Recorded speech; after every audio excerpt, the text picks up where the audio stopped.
Hey guys, welcome back to the channel. This is story about what if God like Naruto neglected because of a prophecy part 1. Before I start, please do support for more amazing content and comments for part 2. Do consider to subscribe my channel and share my video to your friends and check out the description as well. Let's start the video. Namikaze Minato had never been through such a turbulent night in his life. It had all started extremely well, with his wife giving birth to their second child, a girl they had named Heruki. After incurring some tremendous success with their first child, Minato and Kushina were confident they could have more kids, with Kyuubi remaining sealed within Kushina completely. And so it had. Kushina had undergone another successful pregnancy, with Kyuubi still remaining sealed within her by using the exact same method when she had given birth to Naruto.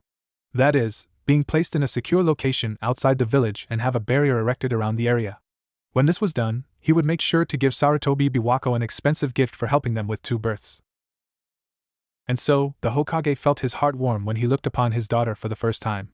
God, she was beautiful. She had bright, blonde hair, much like himself and Naruto, but it was straight like her mother and of a slightly lighter tint. As she opened her eyes for the first time, he caught a glimpse of her face. It was very much like her mother's, with much more rounded facial features and gray eyes.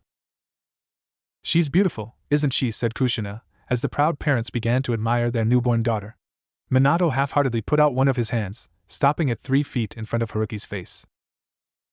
The baby stared in confusion up at her father, before she giggled and reached out her arms at him, trying to touch his hand. A small tear ran down the man's face, and he reached out to gently touch his daughter's small hand. But the happiness he felt from seeing his newborn daughter fell short. That is, when the creepy masked guy somehow got through the barrier and grabbed his daughter, threatening to kill her unless he stepped away from Kushina. That was when his day took a turn for the worse. And a lot of things happened to make it that way. For starters, he was separated from Kushina via exploding tags, which allowed the masked man to capture Kushina and use a Fuinjutsu to chain her to a bunch of rocks so he could extract the Kyuubi. The thing that really killed his day was the extract the Kyuubi part. When Minato used his Hiraishin to get to the spot, he was immediately relieved to see Kushina still alive and well, a penchant of her clan's legendary longevity. But he felt a cold dreadness as he glimpsed at the Kyuubi before teleporting away to the place where they had left Heruki. His heart nearly stopped when he teleported into the village to see the Kyuubi rampaging everywhere. What an awful scene! Buildings were in shambles, bodies torn to pieces were thrown all over the streets. He steeled himself at the sight of the Kyuubi goring another shinobi in the distance. He had stopped Kyuubi's attack from hitting him using a space-time technique, but he couldn't stop the masked man from slipping through his guard and use another space-time technique to teleport both of them back to his clan compound. That was where he engaged with the man he learned of to be Uchiha Madara. After a multitude of space-time techniques, by both parties, Minato finally managed to gain the upper hand and strike the elder Uchiha with a full-powered Rasengan. He went in for another attack, this time aiming to wrest the Kyuubi from Madara's control, when a childish voice made him halt. "Daddy?" Minato's eyes widened, and he turned away from his injured enemy to see his 2-year-old son standing on the front porch of their compound. He was shaking wildly, tears pouring from his eyes as he saw his father engaged with an opponent. "And Naruto," gasped Minato. "What was going on? Didn't he leave an Anbu in charge of him while his sister was being born?" "Daddy!" cried Naruto again, as his stubbly toddler legs began running towards his father.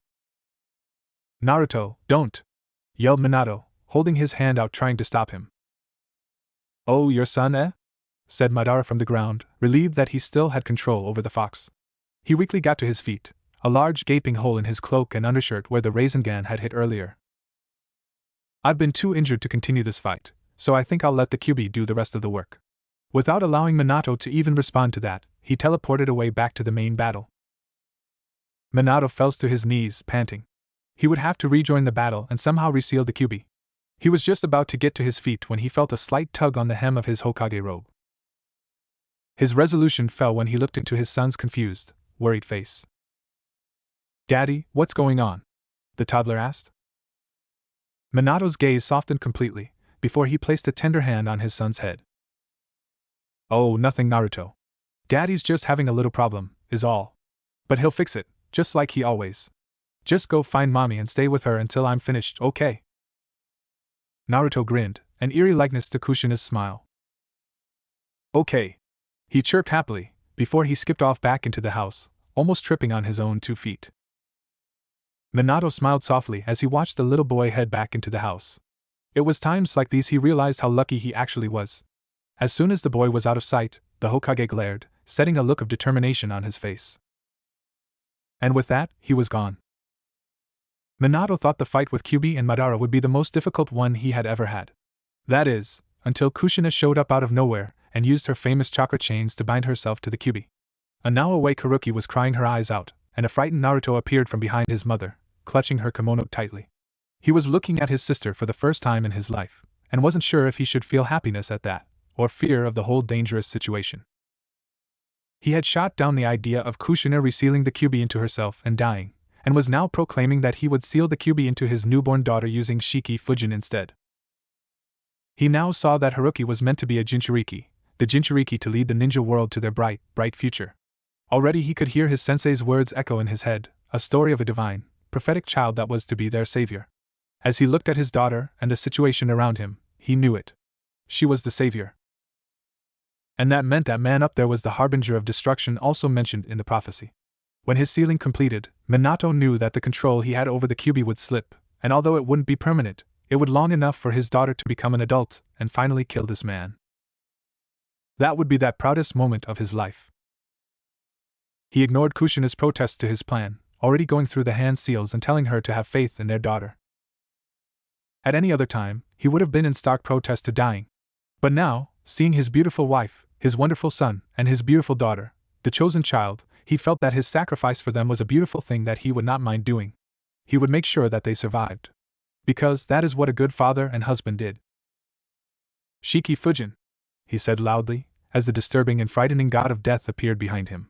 He felt the cold, miserable arm of death enter his body, worming its way through his insides and finding the darkest corners of despair in his mind. It was truly horrific, and to think that he would be feeling this all in due time. He heard Kushina yelling at him as he picked up his daughter. Why? Why are you sacrificing Heruki to save the village and the country? Why are you sacrificing yourself for me? Minato closed his eyes. I can't just turn my back on my country. That's as bad as abandoning a child. You should know, when you saw your own country fall apart, and you were left without a home. And you know that we are a family of shinobi. And it's not just for you. It's for Heruki as well. I need you to be there to raise her, and Naruto as well. There are things she needs to learn about being a Jinchuriki, things that only you can tell her. I wouldn't be a proper substitute. Minato turned his back on her, facing Kyuubi and the Uchiha on top of its head. Dying to make a better life for his children. That's the stuff you should let the father handle. Kushina's eyes widened. Minato had already begun. They had set up a barrier around the forest that he had teleported the Kyuubi to, in order to prevent the Kyuubi and Madara from escaping. He rushed forward, the Shinigami's arm extending to meet with the Kyuubi. Curse you, Yandame Hokage, said the Kyuubi and Madara simultaneously as the hand entered the fox's body. The Kyuubi and Minato engaged in an intense battle of wills, the fox's heavy chakra threatening to overwhelm the Hokage. The Hokage had abandoned the idea of sealing just half of the Kyuubi inside Heruki, and now concentrated his full effort on sealing the whole thing. A resounding ripping sound was heard throughout the battlefield, as a hazy, bluish silhouette of the fox came into view. And now for the sealing! Minato yelled as he summoned forth the ceremonial sealing platform. Minato manipulated the soul of the Kyuubi so that it was facing the baby on the platform. Kyuubi raised its paw, preparing to go in for a deadly strike towards the child. Too late. The Kyuubi's soul became severed from its body as Minato completed pulling it out. In a split second, the now useless body of the Kyuubi fell to the ground, turning a sickly shade of purple. Madara jumped to safety on a nearby tree after the collapse of the great Titan beast, clutching his Rasengan injury feverly. Kushina and Naruto watched as Minato pushed the essence of the Kyuubi into their newest family member. The soul rippled out in all directions, and Heruki began screaming during the entire ordeal. As the sealing completed, Heruki stood stock still, almost as if she were dead. Her parents felt an overcoming sense of dream enter the fiber of their being, until finally the baby began to stir again. A familiar spiral seal appeared on the girl's navel, but there were absolutely no whisker marks or anything else to remind them of what had happened this evening. Minato smiled down at his daughter. The seal worked. She was alive and her mother and brother were still alive. Everything was perfect except for... Minato's eyes snapped open. He had forgotten about Madara. And it looked like the Shinigami wasn't going to wait any longer to collect his soul. The god of death floated over, closing the distance between itself and the mortal. Minato stood speechless. In front of a true god, his power meant nothing. There was no chance he would be able to stop Madara now. He waited for the contractions in his body and for the Shinigami to tear out his soul. He knelt down, praying to Kami-sama to give him more time. More time for him to stop Madara. And then, nothing happened. The Shinigami's arm was being removed from his body, and it wasn't leaving with his soul. What had happened? Had his prayer been answered? He looked up to see the god looking at him in pure distaste. You are not what I am in the mood for. Its deep, booming voice echoed throughout the perimeter, even though only Minato was able to hear it. What, he said. He turned his head to see the Shinigami float right past him, completely ignoring his speech. Kushina was giving him a strange look, and a look of impregnable hope that Minato wouldn't be taken spread upon her face. Madara hopped onto the ground, looking livid at this new prospect. His beautiful beast had been taken from right under his nose. This wouldn't do. This wouldn't do at all. He would kill every member of the Namake's family to make sure they never interfered with his plans in the future. It was the perfect opportunity in their weakened state, as well. He began walking, before he felt a strange sensation enter his being. It was a hopeless cold, one without any trace of warmth, love, or hope. As the feeling penetrated the Uchiha's body, he writhed at the pure agony that accompanied it. He clutched his head, and then he saw the most terrifying thing that he had ever seen in his long life. It was completely ethereal, with a disgusting purple skin and long, spiky white hair. It wore robes of pure white, an array of beads wrapping around its arms and neck. 2 dark black horns stuck out of its long mane of hair. The creature was sticking its strange, tattooed arm into Madara's body. The Uchiha was so paralyzed with shock that he couldn't even cry out. He gave a spasm as the creature took a hold of his soul, and ripped it out so easily that it may have been just a flimsy piece of paper. Its deed done, the Shinigami released Madara and allowed him to flop onto the ground. It raised Madara's soul to its mouth, devouring the essence in an instant. The last thing that Madara saw when he was alive was the creature devour his soul. And then death marked the end of the madness of the man. Minato stared in silent shock as the Shinigami ripped out Madara's soul so easily. But why Madara? Why not him, the one who had made a contract with the god in the first place? Why? Was all Minato could get out as the god hovered over to him again. The Shinigami stared straight ahead, its eyes focused on no particular thing. I am a god. I get to choose whose soul is devoured in the process. The contract is just a formality, and it actually means nothing. I was simply not in the mood to eating your kind of soul today, said the Shinigami with such finality that you couldn't deny its claim to be true. But. You should count yourself lucky, mortal. You are one of the few who escaped my hold. And now, you get to live another day, and move on to the afterlife in peace. With your family, the god said calmly, as it disappeared from Minato's view. Minato sat there dumbly, his mouth slightly agape. He had just escaped death. He got to live with his family. Images of his ideal future popped into his head, and the man slowly smiling, tears of joy falling from his face. He picked up his sleeping daughter from off the platform, before making his way over to Naruto and Kushina. Kushina seemed to have an expression of joyous disbelief, and his 2-year-old son was crying. Minato/Daddy, they had said simultaneously, as they both tightly hugged their husband/father, bawling their eyes out. Minato hugged them both back, the newest member of their family being at the center of the circle. And Minato, please tell me this isn't a dream. That why you're, Kushina broke off, before she cried even harder in her husband's chest. Minato kissed his wife. Yes, Kushina. This isn't a dream. I'm alive, and I will not leave you. Our family will continue to live on, he said as Minato himself began to cry.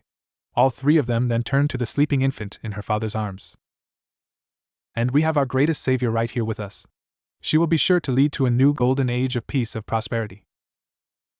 Minato and Kushina both smiled warmly at their newborn daughter, while Naruto adopted a look of wonder as he reached out to touch his new sister, almost wondering if she were real or not. There was one thing that bothered Minato though, and it pertained back to his sensei's speech. Heruki was surely the child of the prophecy, he knew that much. But Madara was dead. He couldn't have been the harbinger of destruction. Minato turned to look at the moon, a faraway look entering his blue eyes. Who was the harbinger of destruction then? 3 weeks later. Namake's Minato was a man who was both practical and idealistic. Any normal man would have a hard time blending both of these aspects, but Minato is no normal man. Where others failed, he shined. He maintained the perfect degree of practicality and idealism in his daily life, never straying from that path while laughing in the faces of those who doubt him. His idealism shined in times of peace, with his inherent belief that people were good at heart. He was a firm supporter of hard work and the will of fire that his three predecessors had righteously followed. His ideals and beliefs would surely continue to shape Konoha for many years in the future. He also believed in his sensei's visions. True peace could be found in the ninja system. Former enemies who would have killed each other in a heartbeat could come together and live in this new era. But this is not to say that he is impractical. In times of war, there is no room for idealism, and Minato knew this well. The blonde-haired man followed every mission the elders had given him to AT, with maximum efficiency every time. He was an integral part of the war with IWA, often being called to the front lines to deal with hordes of oncoming IWA nin. His kill count in the war was even greater than his wife's, though her kills were significantly flashier and bloodier. But thankfully, they weren't at war anymore, despite the heavy attack incurred by Uchiha Madara and the QB 3 weeks ago. Thanks to his efforts, Madara's plan was triumphantly thwarted, and the village avoided destruction. And they had gained another gift. A hero. The little blonde-haired baby who was sleeping on his desk at this very moment. His daughter Namake's Heruki. The one he had sealed the rampaging QB into. The man couldn't help but admire her. She was the center of their family of shinobi, and of the entire village. He had announced his deed in front of the entire village, and to his great joy and relief, they had embraced her with open arms. Sounds and chants of both his and her heroism thundered throughout the village. Parties were thrown and honors were given to a brave man and his daughter. Naruto had paid a little too much attention to his newborn sister. His curiosity never ceased, and his father could never tell what was so interesting about Heruki. Well, he could tell, but there's no way a 2-year-old would ever comprehend it.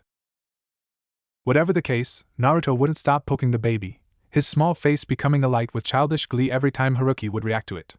And when Naruto did start poking her, that is when she would never stop crying. He didn't know what was happening with Naruto. His son has been a complete enigma ever since the attack. He was quieter, more reserved.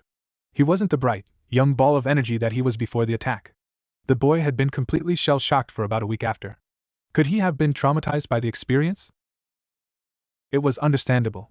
Being exposed to ninja combat at such an early age could traumatize the child dramatically. But Minato was sure the boy would come around eventually. After all, they were a family of ninja. He hoped the boy would come around. His actions were starting to get annoying. Which is exactly why he had brought Heruki into the office with him this morning. To give her a break from Naruto's bothersome actions. Plus, couldn't the man spend some quality time with his newborn daughter? Jiraiya was supposed to meet him in his office today, to discuss the attack and the mechanics of the seal he had placed on his daughter. But the pervert was already a half-hour late, and Minato had a pretty good idea on what he was doing. The Hokage thought of what his teacher would say.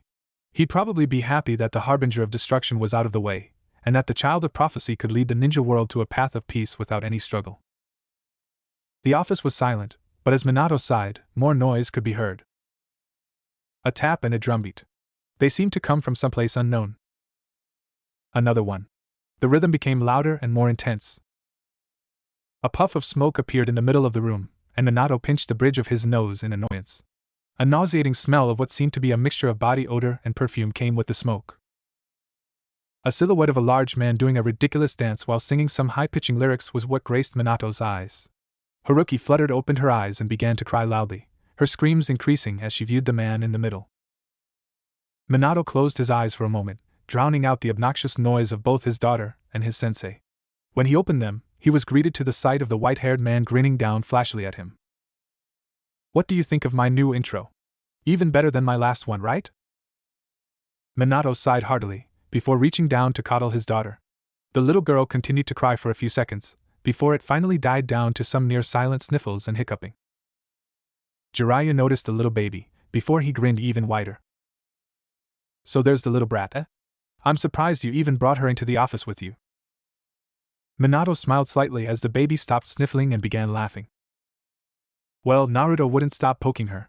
I had to give her a break from that. Not to mention, she has to meet her new godfather." Minato lifted Haruki's pink flannel shirt to expose her slightly chubby stomach.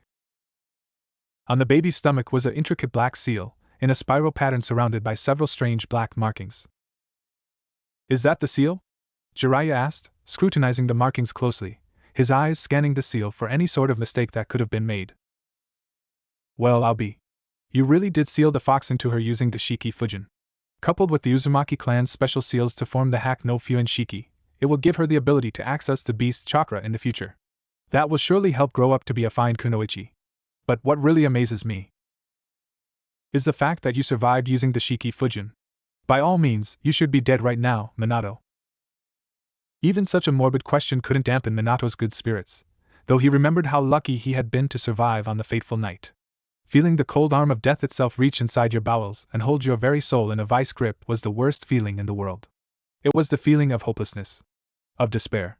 The amount of shameful relief he had felt when the Shinigami began targeting Madara instead of him was staggering. The Hokage forced a smile. I know that I should be dead after using that forbidden jutsu. That jutsu guarantees nothing but death to all of its users. But I'm not dead. The Shinigami chose to let me live, taking Madara's soul instead of mine. Jiraiya's eyes widened substantially. I didn't realize that such a thing could happen. So, Uchiha Madara is forever out of the picture, is that right? Minato grabbed a document from his stack of paperwork, making a face at it before placing it to his right. Yes, the seal of the death god is absolute. Not even that man could escape it. His hold on the Kyuubi has been permanently broken as well. The fox is now safely sealed within one of Konoha's ninja again. Minato stood up in his chair and looked Jiraiya straight in the eyes. A few months ago, you told me that the masked man, who I later found to be Uchiha Madara, was the harbinger of destruction in the prophecy told by the great toad sage of Mount Maiboku. Heruki is the child of prophecy, the one destined to bring peace to the elemental countries. And if Madara, the harbinger of destruction, is dead, that means that there is no one to oppose the child of prophecy anymore, right? His voice was nervous pleading, desperate for the proper answer that should be coming from Jiraiya's mouth. Jiraiya looked at his feet. His student really seemed to have faith in his daughter's abilities. It would be hard to break it to him. The tall man bit his lip, trying to find the words to say to his protege. He suddenly felt sick to his stomach. Minato sealed the Kyuubi into his daughter based on his statements. Granted, the village had taken kindly to it, but it was still quite a burden to carry. Minato, the great toad sage's prophecy isn't exactly clear-cut. I was simply wagering a guess as to who the child of prophecy and harbinger of destruction were. Based on his deeds, the harbinger of destruction was most likely Uchiha Madara. But I can't be sure. It's a different story with the child of prophecy. All the toad sage said about that was that it would be a student of mine. Jiraiya winced when Minato adopted a frown on his face. The man looked lamely down at his daughter, who was giggling happily up at him. Then he started, but never finished his sentence. Jiraiya felt even guiltier. And it's a strong possibility that your daughter isn't the child of prophecy after all. You are obviously going to ask me to teach her, which I will agree to because of my idiotic last hope that she is the child of prophecy. But the main reason your daughter isn't likely to be the child of prophecy is because she is a Jinchuriki, he explained. Minato glared at his sensei, anger becoming present in his eyes. That's it? That's the reason you believe she won't be able to save this world? Simply because she holds a demon inside of her. Part of my reasoning for sealing the Kyuubi away in her was in the hopes that she'll be able to use its power to protect the ninja world. And now you're telling me she won't be able to do that because of the demon she's supposed to use to protect anyway.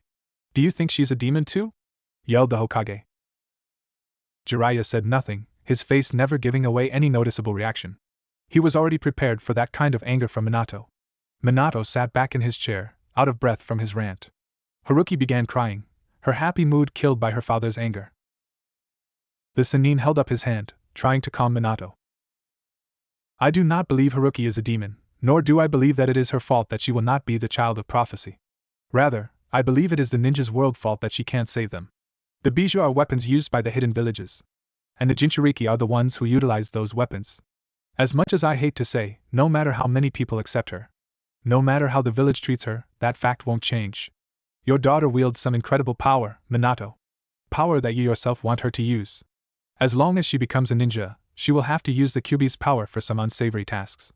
Jiraiya paused in his speech, to view Minato beginning to breathe heavier. If a war breaks out, the council will put her at the front. As the most important weapon they have. And even you won't be able to override that. And even if war doesn't break out, she will still be involved in high-level missions. In the end, she will be involved in too many deadly and destructive tasks for me to consider her the one who will be the savior of the world, no matter how much I want her to be. Minato shook his head. It's not true. I won't let he was cut off. You won't let them?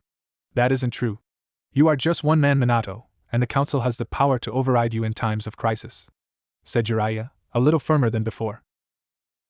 "It's not true. It's not. She's the center of our family. She has to be the child of prophecy. If she isn't, why did I seal the QB in her in the first place? She's not just some weapon, she's my daughter. I won't let them use her as a weapon for their own benefit." As soon as he stopped, Jiraiya grabbed Minato by the shoulders and slammed him against the wall forcefully. "Listen to me, Minato. You're the Hokage.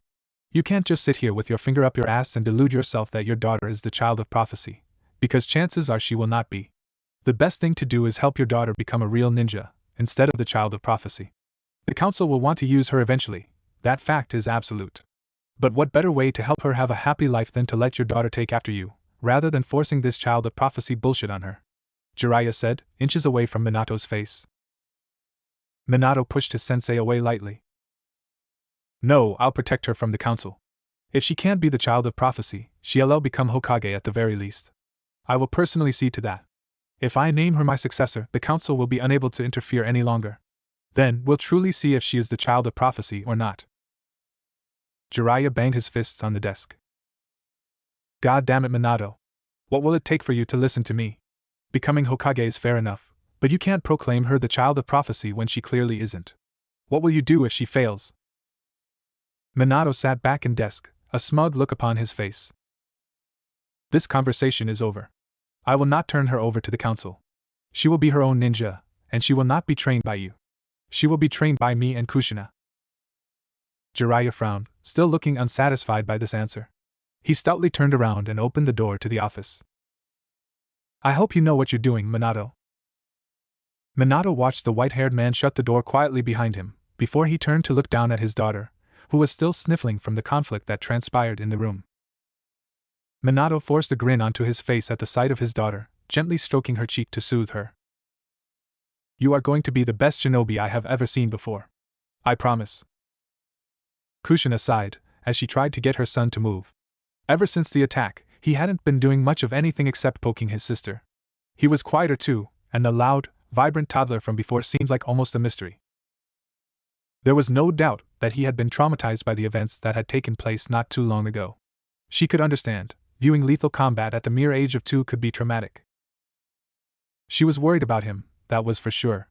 They were a family of shinobi, which meant that Naruto would definitely become one in the future, but she didn't see how he would.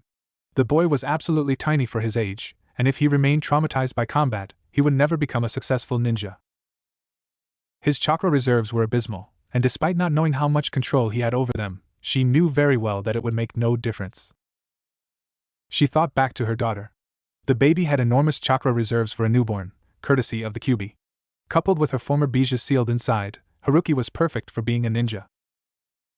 But did that mean that they could ignore Naruto in favor of Heruki? She hoped not. They would at least try to give him the same training that they would give Heruki, but if he didn't progress at all, then she didn't know what they would do then. 4 years later. 6-year-old Naruto was not afraid. He was not afraid. He was not. Okay, maybe he was a little afraid. Afraid to be entering the institution that would turn him into a ninja. His father was a ninja, the Hokage in fact. His mother was a ninja as well, and second only to his father himself. Even his 4-year-old sister was being trained as a ninja. So wouldn't it be rather obvious that he would become a ninja as well? He stared up at the building. This school where future shinobi meant to serve Konoha are trained. His parents had decided to enroll him in the academy a year early, and Naruto had been dreading this day for months. His mother basically had to drag him out of bed so she could accompany him on his first day of school. The boy bit his lip, before latching himself around his mother's midsection. Kushina grinned as she felt her son wrap his arms around her stomach and grip her flak jacket tightly. He buried his head into the coarse material, refusing to look at the building again. Kushina pried his small arms off of her, bending down to grasp her son's shoulders. Now, Naruto-kun, it's not as bad as it looks. The Ninja Academy can be a fun place, and the academy instructors will be sure to help you if you are having difficulties. His mother comforted him. For some reason, it didn't ease Naruto's anxiety in the slightest. He didn't care about that. He was more concerned that he was going to become a ninja. In a few years, having experiences like that one 4 years ago would become an everyday occurrence for him. He shook himself free of those thoughts. He didn't want to think about that. Do you have to go, Ka-san? Naruto asked. Kushina smiled lightly at him. You'll be fine, Naruto. Just hold your head up high, and don't let anyone push you around. Inwardly, the woman was slightly worried for her son. He showed a lack of zeal for being a ninja. He was still the same timid boy from 4 years, proving that he never truly got over his early experience. She would have to see how he adjusted to the academy. Bending down, Kushina kissed her son on the cheek before disappeared in a puff of smoke. Naruto stared blankly at the spot where his mother once was, before nervously turning around to face the building yet again. He looked down at his schedule to see he had the room 2A, with some teacher named Yumino Irika. Around him, he vaguely noticed the other kids saying goodbye to their parents, and started eagerly shuffling into the building. He heard the bell ring suddenly as he entered the academy, the blaring noise startling him. No. He couldn't be late on his first day. The boy began to run through the halls, his small legs not letting him go very fast. His classroom was at the very edge of the academy, so it was a good 3 minutes before he finally reached the door. He could hear his teacher talking through the door, something about how they were going to proudly represent Konoha, and that they should study their hardest. He didn't really pay that much attention. He turned the doorknob slightly, and all eyes turned on him as he entered the room cautiously. The teacher looked at him expressionlessly, but he could practically feel the taunts and jeers of his classmates, even if they didn't say anything. He knew why. He was a year younger, and he was small and skinny, standing at only 3 feet tall. Not to mention he was the Hokage's son. All around the village, he knew the people criticized him. They said he was much too short and scrawny to be the Hokage's son. They took much kindle to his sister, who was healthy and tall for her age. She also didn't reject his parents' training. He just didn't get it. Why would anyone want special treatment? It just makes the merit worth less in the end. Irika tried to smile. You must be Naruto. Your father has told me all about you, the scarred Chunin laughed nervously. But you're 3 minutes late, and you've missed my introduction. Please take a seat. Irika gestured to the rows of much bigger students. As he walked down the rows, he heard one boy say, Look at that little weakling. He'll never make it as a ninja. I can't believe he was allowed to join the academy. Naruto almost glared at him, until he heard the boy's friend say, Just leave it. His father's the Hokage. Really? Then no wonder he was allowed in here. Naruto took an aisle seat in the 4th row, before laying his head down on his desk. I am not going to like it here. Minato expects several things to happen in his office throughout the course of a day. Things like paperwork, ANBU, and the occasional daimyo were all things he had gotten used to. His wife even popped even frequently to bring him lunch or keep him company. But this was the first time she had ever run into his office sweaty and out of breath. Her hair was all tangled in a mess, her flak jacket was undone, yet she seemed strangely happy at this prospect. Minato put down his cup of tea and turned to address his wife. Kushina, what's wrong? He asked. Kushina said nothing, and simply walked over to his desk, throwing paperwork off so she could see her husband in full view. Kushina? Minato asked when her face was mere inches from his own. Minato, she started, looking at the questioning expression on her husband's face. A big cheesy Uzumaki grin settled onto her face. I'm pregnant. As soon as Naruto took that seat in the 4th row, he was immediately wishing that the clock would tick faster. Yet, much to his chagrin, the clock only seemed to move slower than ever before. It was tantamount to how much he would hate it here. Irika wasn't done talking just yet, and now he was going over the many rules and regulations of Ninja Academy. Naruto absent-mindedly noticed this, but the boy was able to shrug these off quite nicely, as if he wasn't one to be affected by such things. He didn't think he'd be getting into very much trouble at this place, anyway. Naruto lazily grabbed a stack of papers when the girl directly in front of him gestured for him to take them, and passed them back after taking one and realizing that it was a syllabus. He gave the piece of paper a once-over, taking his time and struggling greatly with many words that were too big for him. As he finished reading the syllabus, the one thing that really stood out and bothered him about the information was the pure leniency they had against fights. It said that fighting would not be condoned, but it didn't mention any punishment that would be associated with it. It didn't state anything like this in words, but Naruto's mind was basically working out this: you're going to be ninja, so you'll have to get used to combat. Which was partially true, by the way, though the Ninja Academy shouldn't be condoning the use of fighting against those who will be your comrades. The Ninja Academy was already proving to be a rat hole, with boys that seemed to harass him every chance they got, and a lenient punishment system. Irika was talking again, going over something about their lesson plan for the day. They would begin with the history of Konoha, along with some basic weapon identification, and then they would break for lunch afterwards. He slumped his head down on the desk, but couldn't do that for longer than 5 minutes without Heruki yelling and throwing chalk that hit him painfully in the head. Naruto would then sit back up, and much to his embarrassment, would show off his small, slightly pudgy body and a confused look on his face. The other kids in the room would laugh uproariously at his stupidity, the boys from before having extra mocking jeers on their faces. Heruki would shriek at him to sit up straight and listen, but Naruto couldn't sit up fully straight without having his feet dangle in midair, which made for a very uncomfortable positioning during the long lectures. He ignored pretty much everything that Heruki said, avoiding punishment by sitting up and making it seem like he was actually paying attention. But that didn't stop it from being bad. He felt the stares of those boys for every second he was in the classroom, their fierce eyes burning into his skin deeper and deeper. After what seemed like eons, the clock finally reached the allotted time and the bell rang to confirm the class's lunchtime. But Naruto wasn't so sure he was looking forward to it. It meant that he would have to spend time with his peers, which was a thought that troubled him greatly. Before that, the authority of the sensei and the classroom had held them back, but now they had no such restrictions. The other students seemed to fly from their desks, eager to eat their food and talk to their friends. But not Naruto. The small boy waited for all the other kids to file out of the class, and it wasn't until Heruki-sensei was sitting at his desk grading papers that Naruto swung his stubbly legs out of the desk and began walking awkwardly towards the door. Heruki, who had previously so immersed in his paperwork, finally looked up when he heard the door open for one last time. The very young Chunin put down his papers, and smiled brightly at the young Namikaze. Naruto, on the other hand, wished he could have melted away on the spot. "Oh, Naruto, I almost didn't see you leave. Your father personally dropped by the academy earlier to drop off your paperwork. Great man, he is. The finest Hokage we've ever had, I believe. I'm sure you're excited to follow in your father's footsteps, aren't you? Though, you'll never make it unless you pay attention in class." Heruki laughed heartily, never giving off the impression that he too had trouble in the academy. Naruto lifted his head, but didn't turn around to face his teacher. A slight tinge of red entered the boy's cheeks. He wanted to correct his teacher's mistake, but for some reason, he couldn't. "Yes," muttered the boy with an air of finality, as he wandered out of the door. At lunch, Naruto watched as the other kids sat and played amongst themselves, trading foods and laughing on the playground. He, on the other hand, sat on a small bench to the right of the main area, quietly eating his lunch. Due to the rest of his family being ramen fanatics, it was hard to find anything that wasn't the stuff. But he had managed to scrounge up a simple ham sandwich and an apple for his first day at the academy. He wouldn't be caught dead carrying the abomination that was ramen, as Naruto vehemently loathed that tainted substance. The taste, the texture, the smell, they all drove his crazy.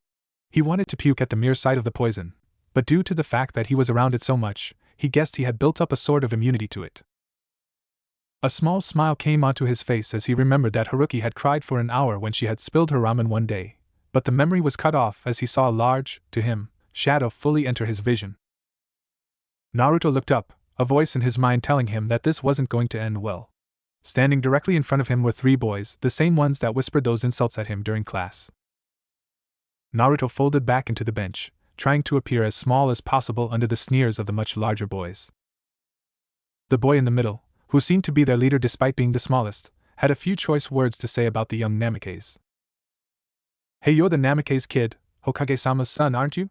Being from that family, I wondered what kind of superchild prodigy would be joining the academy, but it turns out you're just some scrawny little kid unworthy to be a ninja." The bully raised his fist, and brought it straight down onto Naruto's cheek. The 6-year-old gasped in pain, before being hurled from the bench to on the grass. His food was ripped from his hands, and made a nice decoration all over his clothes. He reached up to his face, feeling the scuff mark that the bully's fist had created. Naruto didn't have time to take any sort of counteraction, and he was immediately afterwards lifted from the ground by his collar, locking eye contact with the bully and dangling almost a foot off the ground. The bully continued. "My dad spent his entire life working hard to become a great ninja, and you couldn't imagine how proud he was to learn that I was capable of becoming a ninja. It's a lot different from you, who is only here in the first place because you're Hokage-sama's kid. A spoiled brat who doesn't deserve the Namikaze name," the bully roared. Naruto turned his head, trying to hide the fear in his eyes as the other 2 kids began cracking their knuckles threateningly. The leader bully dropped Naruto onto the ground roughly, and began to imitate his lackeys. They hovered over Naruto like menacing giants, with an evil glint in their eyes and their fists outstretched. Naruto attempted to shield his face with his arms, but it did next to nothing against the fierce onslaught that was to come. Just stay calm. Nothing happened to me during school today, Naruto muttered to himself. The boy managed to avoid a severe beatdown, but couldn't avoid numerous bruises, as well as a few cuts on the face and a swollen lip. He was currently standing outside his house, the Namikaze compound, considering his father refused to live in the Hokage mansion. Regardless, the building was still one of the biggest buildings in the village, dwarfed only by the Hokage mansion and the Hyuga compound. Naruto especially thought it was a bit overkill, since only 4 people, not including their ANBU guards, lived in the estate. Speaking of which, there were 2 of them right now outside the entrance, their masks not giving away their true feelings. He didn't know if they had noticed him yet, but if they did, they didn't seem to mind that he was doing nothing more than linger outside the entrance to his house. The 6-year-old straightened his posture so it didn't look like he was hunched over in pain. He smiled a wide grin, one that looked so out of place, yet it hid his injured lip from view. He walked through the strong wrought iron gate to the main complex. As he approached, the ANBU guards that were stationed there bowed to him. Naruto highly doubted they actually held that level of respect for him. He entered the doorway, and the first thing that struck him was the lack of noise. Usually, this was a bustling home, with sounds and voices all mixed together. Sure, his father would surely still be at his office doing the always dreaded paperwork, but his mother should have at least been home. The small boy entered the main living room, and noticed the extra ANBU guards all over the grounds outside of the house. But his mother, and the usual servants were nowhere to be seen. He supposed the servants had retreated to their section of the compound for now, but where was his mother? He stared off into space, not knowing what to think, that he didn't even notice a strange-shaped object heading straight towards him. The thing smacked him on the face, eliciting a high-pitched grunting noise from Naruto's mouth. The object fell towards the ground immediately, and Naruto reached down to pick it up. It was a large teddy bear, worn a little with age but not old enough to be considered an antique. Ha ha ha! I gotcha, Oni-chan. Naruto recognized the voice immediately, placing down the teddy bear to look at his sister. Namikaze Heruki was a sprightly young girl, always happy and eager to do her best in the world of ninja that their parents were exposing her to. Her blonde hair was out of its usual ponytail, hanging loose past her shoulders. She wore a loose-fitting white shirt and a small blouse, similar to her mother's clothes when she was younger. This was proof that she would be training today, as on days off she usually wore dresses. Whereas Naruto was small and scrawny, Heruki had a more healthy body and complexion. Her skin was a healthy tan, and despite being barefoot, she already stood just as tall as Naruto. Naruto grinned weakly. That would explain the extra ANBU guards stationed all over the place. Haruki's grin turned into a frown as she saw her brother's forced smile. Are you okay, Oni-chan? She asked. Naruto's grin flattened slightly, as he saw the worried look on Haruki's face. She knew something was wrong with him, and he didn't want to come off as even weaker. I am fine, Heruki-chan, the boy stuttered, pleading to whatever gods there were that his spacey sister would believe it. The girl put her hand on her chin, making a loud humming noise while appearing to be deep in thought. After a few seconds, his contagious smile was back on her face. Okay, she chirped before the little girl bounded off towards the center of the living room to play with her toys. Naruto sighed in relief. It was already humiliating enough that his younger sister was already the same size as he was, but he didn't need to give off the impression that he was weaker than her too. The quiet boy went into their large kitchen and shut the door behind himself, blocking both the sight and sounds of Heruki. He took a seat at the counter and laid down his head on the cold, marble table. He bit his lip. What was he doing? A thick bubble of shame arose within his stomach. Shame for his fear for the ninja world when his sister stood against the deadly occupation, eager to train and learn. Shame for his body which was so small and weak it didn't even belong on a 4-year-old. He didn't deserve to be born into this family, and that realization all came crashing down on him at once. If he couldn't even handle the ninja academy, he had no right to even become a ninja. He didn't have the will. The boy didn't even flinch for over an hour. He had decided he would do nothing more than quietly wait for one of his parents to get home. The boy finally lifted his head up as he heard the slamming of the front door, followed by loud and hearty laughter by 2 individuals. He also heard Heruki shriek in joy, knocking something over before thundering over to where the laughter was. He meekly opened the kitchen door and stepped out into the open, where he was greeted by the sight of his parents. His father, still wearing his patented Hokage robe, was holding up his mother bridal style, with both of them having huge grins on their faces. Their grins widened when Heruki ran up to hug Minato around the stomach, and widened even further when Naruto stepped out of the kitchen. The husband and wife pair kissed each other, before Minato finally let Kushina down onto the floor. Heruki was confused at this odd behavior, after showing her distaste for the kiss, of course. Usually, her mommy and daddy would come home separately, or if they did come home together, her daddy wouldn't be carrying her mommy. Kushina walked over to the main part of the living room, decided to rest her tired body on one of the couches. Minato smiled softly, beckoning for both Naruto and Heruki to come sit with them. Heruki rushed over to sit on the couch, leaning against her mother as she sat. Minato kept the grin on his face, watching as his wife stroked her long, blonde hair. Heruki closed her eyes, her breathing slowing to a rhythmic beat. He then looked over at his son, who had slowly walked right past him to sit adjacent to Kushina. Minato looked at the rest of his family, and closed his eyes softly, making his way over to where the rest of his family was sitting. He stopped at the foot of the couch, and then wrapped his arm around Kushina. "Naruto, Heruki, your mother and I have a very important announcement to make," he muttered lowly, and Kushina smiled at him as he did. She lifted her hands off of the now paying attention Heruki, and placed them on top of Minato's hands. "Yes," she said softly. "It turns out that we're going to have another baby. You two are going to have a little brother or sister." Dead silence rang throughout the room, and both Naruto and Heruki looked gobsmacked at the revelation. Naruto slid down the couch, breathing heavily and his eyes wide in shock. Heruki retained that dumbfounded look on her face, before a wide grin split onto her face, and she squealed to the heavens in glee. She crawled onto her mother's lap before the woman could even react, getting right in her face with numerous questions. Mommy! Mommy! Is it true? I'm gonna have a little brother or sister? When are they coming? Is it in your tummy right now? Can I feel it?" she asked rapidly, next to no pause appearing in her massive amount of questions. Kushina laughed. "Yes, dear, he's in my tummy right now, and he should appear in about 8 months or so," she answered, and Heruki whined in disappointment. Kushina laughed again. "You'll just have to be patient, honey. It takes a while for a baby to be delivered. But enough about that. You know what time it is. It's time for mommy and daddy to take you outside to train," Kushina said, bracing herself for the oncoming yay. "Yay! Training! Training!" True to Kushina's thoughts, the girl immediately brightened up at the prospect of training, immediately running over to the back door that led to the personal Namake's training grounds. Minato and Kushina laughed and kissed, before following their daughter arm in arm outside. Before they exited, Minato turned around one last time to talk to Naruto. "Naruto, always remember that you have the same training options as Heruki does, and will gladly give you those. We can start right now if you want," Minato said, his voice significantly more subdued. But Naruto merely thrust his head into the couch and said nothing, wanting to appear as small as possible. Minato and Kushina frowned, and Kushina whispered something to her husband as they walked outside. Naruto heard his mother say one last thing before they fully disappeared. "All right, Naruto, make sure you run upstairs and do your homework. We'll be back inside before dinner. I'm making ramen tonight," she added as an afterthought.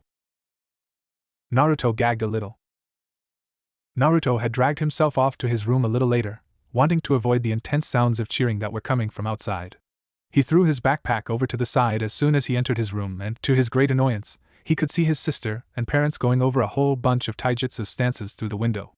To his ire, she got them almost immediately, earning infernal applause from his parents. He slumped down on his bed. He didn't know why he was thinking that way about his sister. It wasn't her fault that he was afraid of being a ninja, but the whole thing was just plain infuriating to live through. He arose from his bed after a couple minutes, deciding to go into the house's study to avoid dwelling on this too much. He picked up his homework, some continuation of the basic weapon identification they had gone over this morning. He didn't quite understand it, and Naruto figured that there would be valuable information on it in the study. He grabbed his utensils and paper, and headed out down the hallway, apologizing as he accidentally bumped into one of the maids. The study was at the very end of the mansion, past his parents' bedroom. It was a comforting room, with its rustic wooden floors and walls. Numerous shelves held many books on almost every subject imaginable, a direct result of his father being the most powerful man in the village. He heard one last shriek from Heruki, before he shut the door behind him and blocked out all noise. His brain was throbbing from all the stress, and he didn't want to have any more issues to deal with. "Easy, Naruto. This is the study, it's quiet and away from any problems. I can take my time in here and calm myself slowly. Just find a book on ninja weapons and I can get this over with already," he thought. He placed his materials down on his father's study desk and began browsing through the wide variety of books available on the shelves. He shuffled through a book on Katan Jutsu before he finally found a book similar to what he was looking for. But the book next to it is what dragged his attention from it. It was a gold-bound tome, complete with ornate writing and design. It fell greatly out of place with the rest of the books in there, with their simple design and worn-out covering. But this one, it looked very old, but seemed to carry its age well. He traced his finger across the gold title along the spine of the book, feeling a sort of connection with the words. The Nine Bijou. He sounded out the title, and it felt smooth and right coming out of his mouth. He looked around to see whether anyone was watching, before greedily snatched the book from his case and hurrying back to the desk. He slammed the book down on the wood, and it practically seemed to open by itself. It landed directly on the introduction, and despite his eagerness to read it, Naruto hesitated. He didn't know why, but this book gave off a bad vibe. Like the information held within this tome was something he didn't want to know. Nevertheless, curiosity stained Naruto's conscience long enough, and as soon as he read the first word, the small boy couldn't stop. He read through the words at a slow rate, morbidly fascinated by the beings described in these pages. And, as soon as he finished the introduction and flipped the page, he was greeting to a fairly lifelike drawing of a large, distended yellow tanuki, ugly, blue veins coursing through the creature's entire body. It was drawn standing in a forest, its wide mouth opened in an expression of drunken glee. Several trees were being crushed underneath the creature's massive body weight. There was a caption with a title at the bottom of the page, one that read Ichibi. And so, Naruto read about the Ichibi, the Nibi, the Sanbai, the Yambi, and he was halfway through reading about the Gobi when his mother called him for dinner. After a long, unpleasant dinner, Naruto was back in his room, reading the precious material that seemed to captivate him. He read through the rest of the Gobi section, then about the Rokubi, Nanabai, and Hachibi. But as he came across the picture of the last bijou, the great fox Kyubi, he froze.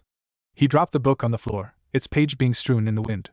He clutched his head in agony, whimpering slightly as all the repressed memories came swarming back to him.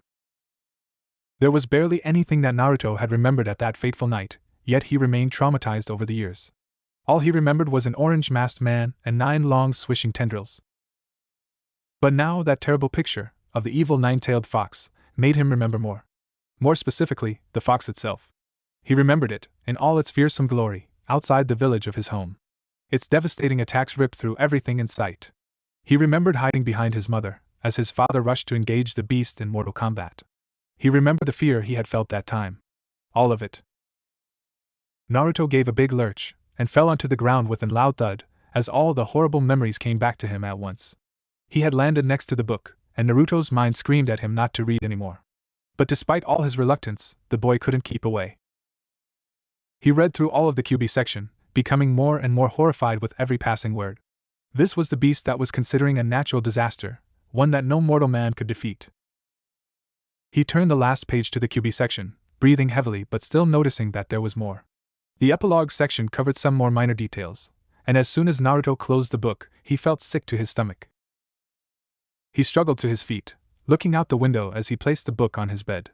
There was a full moon out tonight, and the book mentioned something about the Ichibi being the most active during it. If there are things like that out there in the world, then I definitely don't want to become a ninja, Naruto whispered to himself. There was more to the book that had bothered him than the Kyubi. The fact that the epilogue had mentioned that these beings were often sealed into humans that could use their power.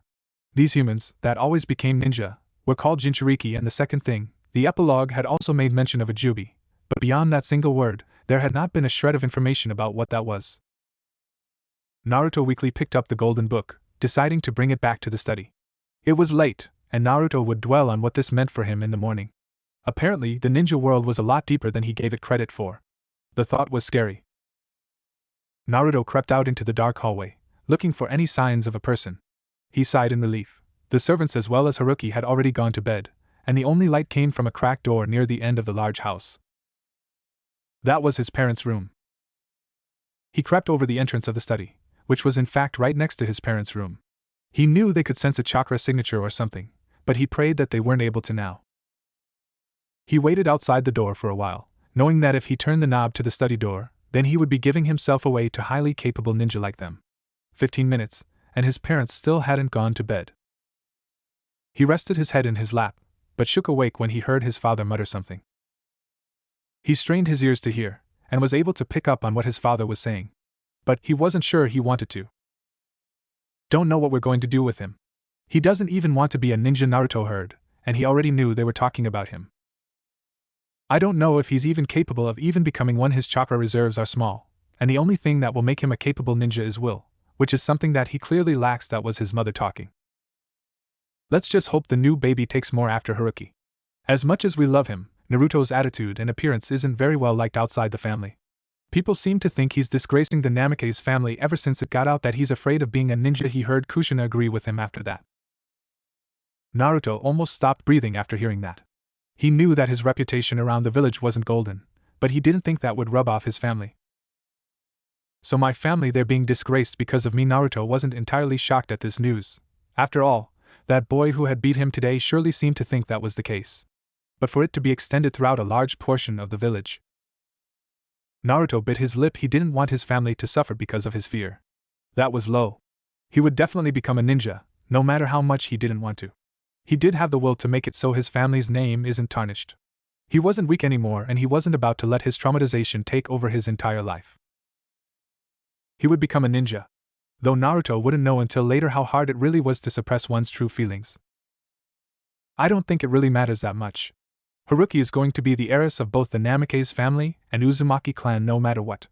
After all, she is a Jinchuriki, and she is taking after me and carrying the Kyuubi.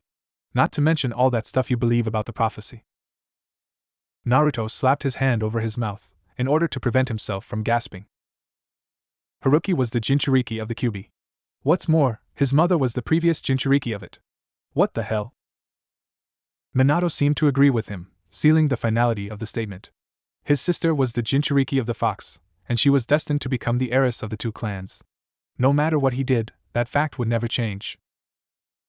The lights finally turned off, signifying that his parents had gone to sleep. But Naruto sat there stock still, trying to digest the new information that had just been given to him.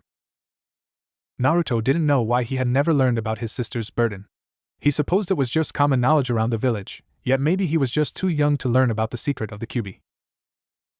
Naruto regretted opening that book now, because then he would have never understood the terms Kyuubi and Jinchuriki. He was 6 years old, god damn it. He didn't need to know about such horrible things yet. And, as he looked at his sister smile and laugh, he wondered if she didn't know about the great being residing within her at that very moment. The whole discovery made him view his sister in a different light. It wasn't anything like hatred, or that he believed Heruki was the fox. No, it was a different kind of feeling. A stranger feeling. Was it jealousy? Naruto didn't know, but why would he feel jealous that his sister held such a terrible being? The thought confused him greatly, sort of like as if he weren't acting like himself. Maybe it was because of that one thing, that one little thing that Heruki didn't even choose for herself, that her life was so great. People around the village treated her like a god, he realized. She was surrounded by two loving parents who would do anything for her. She had never been sick in her life, and to top it all off, she was now the heiress to the family even though it was his birthright. There was also that slight bit of fear now, knowing that if she ever called upon that power she could crush him in an instant, no matter how great of a ninja he became. God, he was pathetic, being afraid of his baby sister. But he had resolved to become a ninja after what he had heard in his parents' bedroom. But nothing seemed to be paying off for him. He didn't feel any stronger or more skilled, while his sister seemed to be advancing in leaps and bounds under his parents' tutelage. He supposed it was because of his parents, but even if he did resolve to become a ninja, by no means did he want any special treatment. It would just mean that he had good teachers, and didn't do any of this himself. No one else his age seemed to be afraid of his sister, Naruto noted, but he doubted they knew what was inside of her. Even today, when all of her friends were over for her 5th birthday party, they laughed and played with her, oblivious to what was on the inside. He had retreated away from the group of 4- and 5-year-olds soon after they had arrived. His mother, now heavily pregnant, supervised the group of children with several other parents, and hadn't even noticed him slip away from the crowd. Heruki, on the other hand, was having the time of her life. She had received several nice presents from her family and friends, including one nice surprise from Jiraiya, who had told her that he would help her parents with training her when she became a genin. The little girl had squealed in delight at that, while several of her friends looked on jealously at the lucky girl. She had latched onto Jiraiya after that, causing the pervert to humorously try and pry her off his leg. "Come on, everyone! Let's go outside and play ninja!" the girl exclaimed as she finished opening her presents. The other kids cheered, following their friend out to the back door. The adults laughed as they saw lazy Nara Shikamaru unenthusiastically walk outside last. Minato, who had just come back from the kitchen with refreshments for the adults, nearly dropped them as he saw his little daughter bound outside with all her friends. "Wait, Heruki!" he called out to her, thrusting out a hand as soon as he put the beverages down on the table. "There's one more special surprise you need to be told," he yelled as she passed through the door. "It can wait, Daddy. I want to play ninja now. Ninja! Ninja!" she called back, unconcerned of her father's plight. Minato sighed as Shikamaru shut the door behind them, exasperated by the child's temperament. Kushina sauntered up to him, giggled as she held her pregnant belly. "She's quite a handful, isn't she?" she said as she leaned in to kiss her husband. Minato smiled back at her and returned the kiss, his previous emotions giving way to laughter. "She sure is. I don't think she realized that this was probably the most important thing." "Haruki's right, Minato. The party isn't over yet, and it can wait until the children come back inside," Kushina said, looking fondly out the window to the children who had just started playing. "Ha ha! I gotcha!" Heruki cried as she hit the young Inuzuka Kiba with her cardboard shuriken. He had taken to hiding behind a tree in the Namake's personal training, when his hiding spot was given away by Chuji again. "Ah, nice job, Chuji. You blew my cover again," Kiba shouted at the large boy, but from the smile on his face it was clear that he was having fun anyway. Heruki giggled back at her two friends, before slinging her arm around her best friend Hyuga Hinata, who blushed from being put on the spot. She was clearly the polar opposite of Heruki, but for some reason the two had struck a chord in each other's hearts. The four kids heard some more shouting in the distance, and it was apparent that someone else had been caught. "Come on, Hinata-chan, let's go! We're definitely going to catch more people, and won't let the others outdo us," she shouted and was about to leave the three of them in the dust. "Hey, look!" Kiba said suddenly, stopping Heruki from going somewhere else. There, on the second floor of the Namake's mansion, visible from the third window from the left, was a small, blonde-haired boy, slightly shrouded by the window's curtains. Heruki turned to see where Kiba was pointed, a glazed look in her eyes appearing.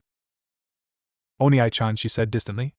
Over the past few months she had noticed that her brother was becoming more and more distant, and quite frankly, the thought made her very sad.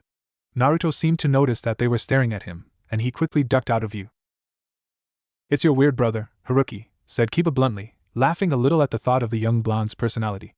Her friends usually tried to avoid talking about her brother, as they knew what reaction it stirred from Heruki. Kiba was a different case, however. Heruki glared at him weakly for his barbed insult of her brother. "I've never seen him before," commented Chuji. Kiba snickered, knowing exactly the reason. "That's 'cause he goes up to his room every time one of us comes over here. It's completely different than the way you act, Hinata. At least you are friends with us and do things with us, but he never even talks to any of us. I think he's ashamed of something," Kiba said, a grin coming onto his face at his brilliant theory. "What are you saying?" Kiba said Heruki a little more forcefully. "My mom says that your brother's a disgrace to your family. Your mom and dad might think that way too, seeing that he doesn't even want to become a ninja in a family that creates incredible shinobi. She thinks that he's undeserving of the Namake's name." "But, Naruto and Ai-chan, not wanting to become a ninja," Heruki stuttered, almost refusing to believe it. It was the first time in a while since anybody had ever gotten under her skin like that. Kiba held up his hands defensively. "Hey, I'm just telling you what my mom thinks. No need to get so worked up over it."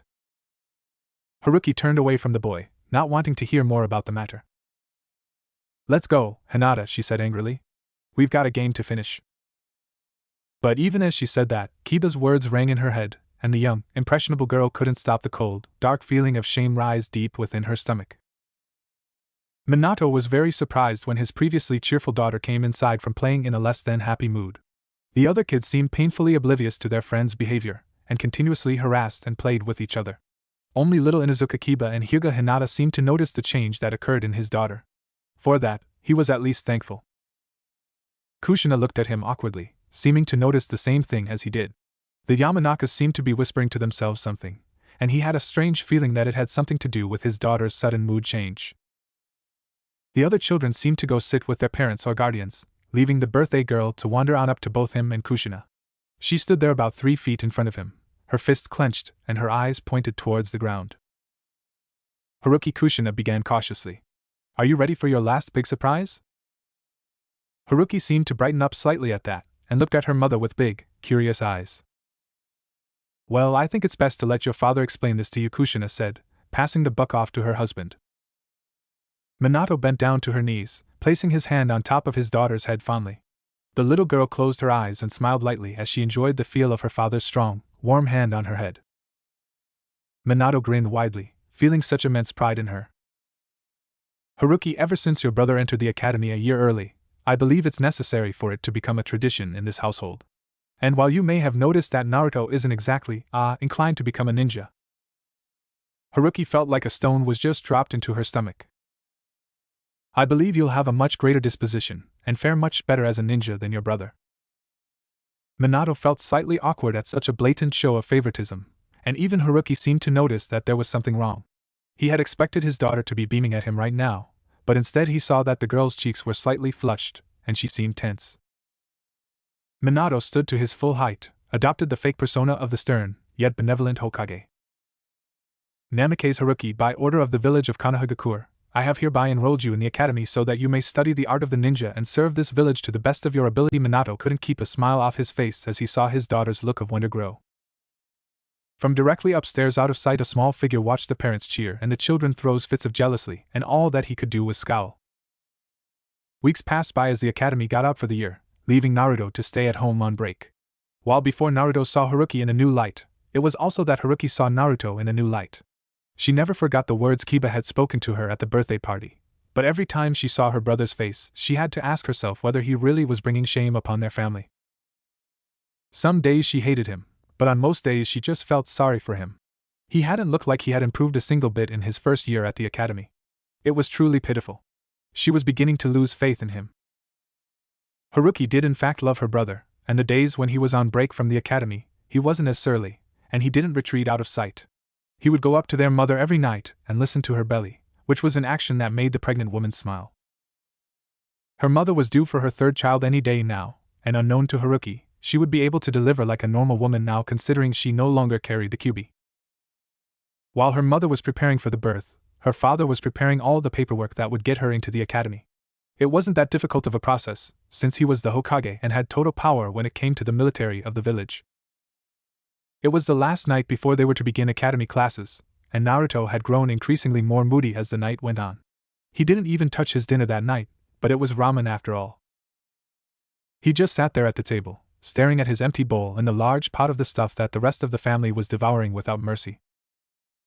And then, out of nowhere, he saw his mother make a very strained face, before rising from her chair and clutching her swollen belly.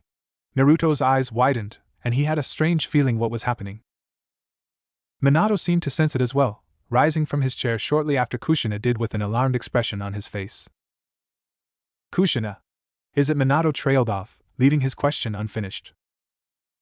Kushina looked slightly panicked now, and was clutching her stomach in agony at the contraction. She rushed over to her husband, and glared at him while grabbing his Hokage robes forcefully. Yes, Minato. I'm having the damn baby. So stop spacing out and get me to the hospital this instant, she shouted. Minato freaked out at that, though not as much as he did for the first and second time. He danced about like a madman, shouting random instructions to his kids and trying to soothe his wife. He considered calling the ANBU and having them use Shunshin to get her to the hospital. However, there might be too much of a jolt for a pregnant woman to take. The only option right now was to carry her to the hospital on foot. Minato grunted slightly as he picked up the pregnant woman, who was thrashing slightly but was fully aware of what was going on.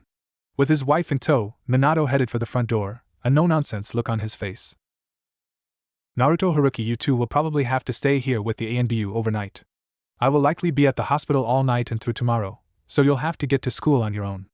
Naruto, since you're older, make sure to show your sister what to do on her first day, understand? Naruto nodded shyly, to which Minato smiled. Good.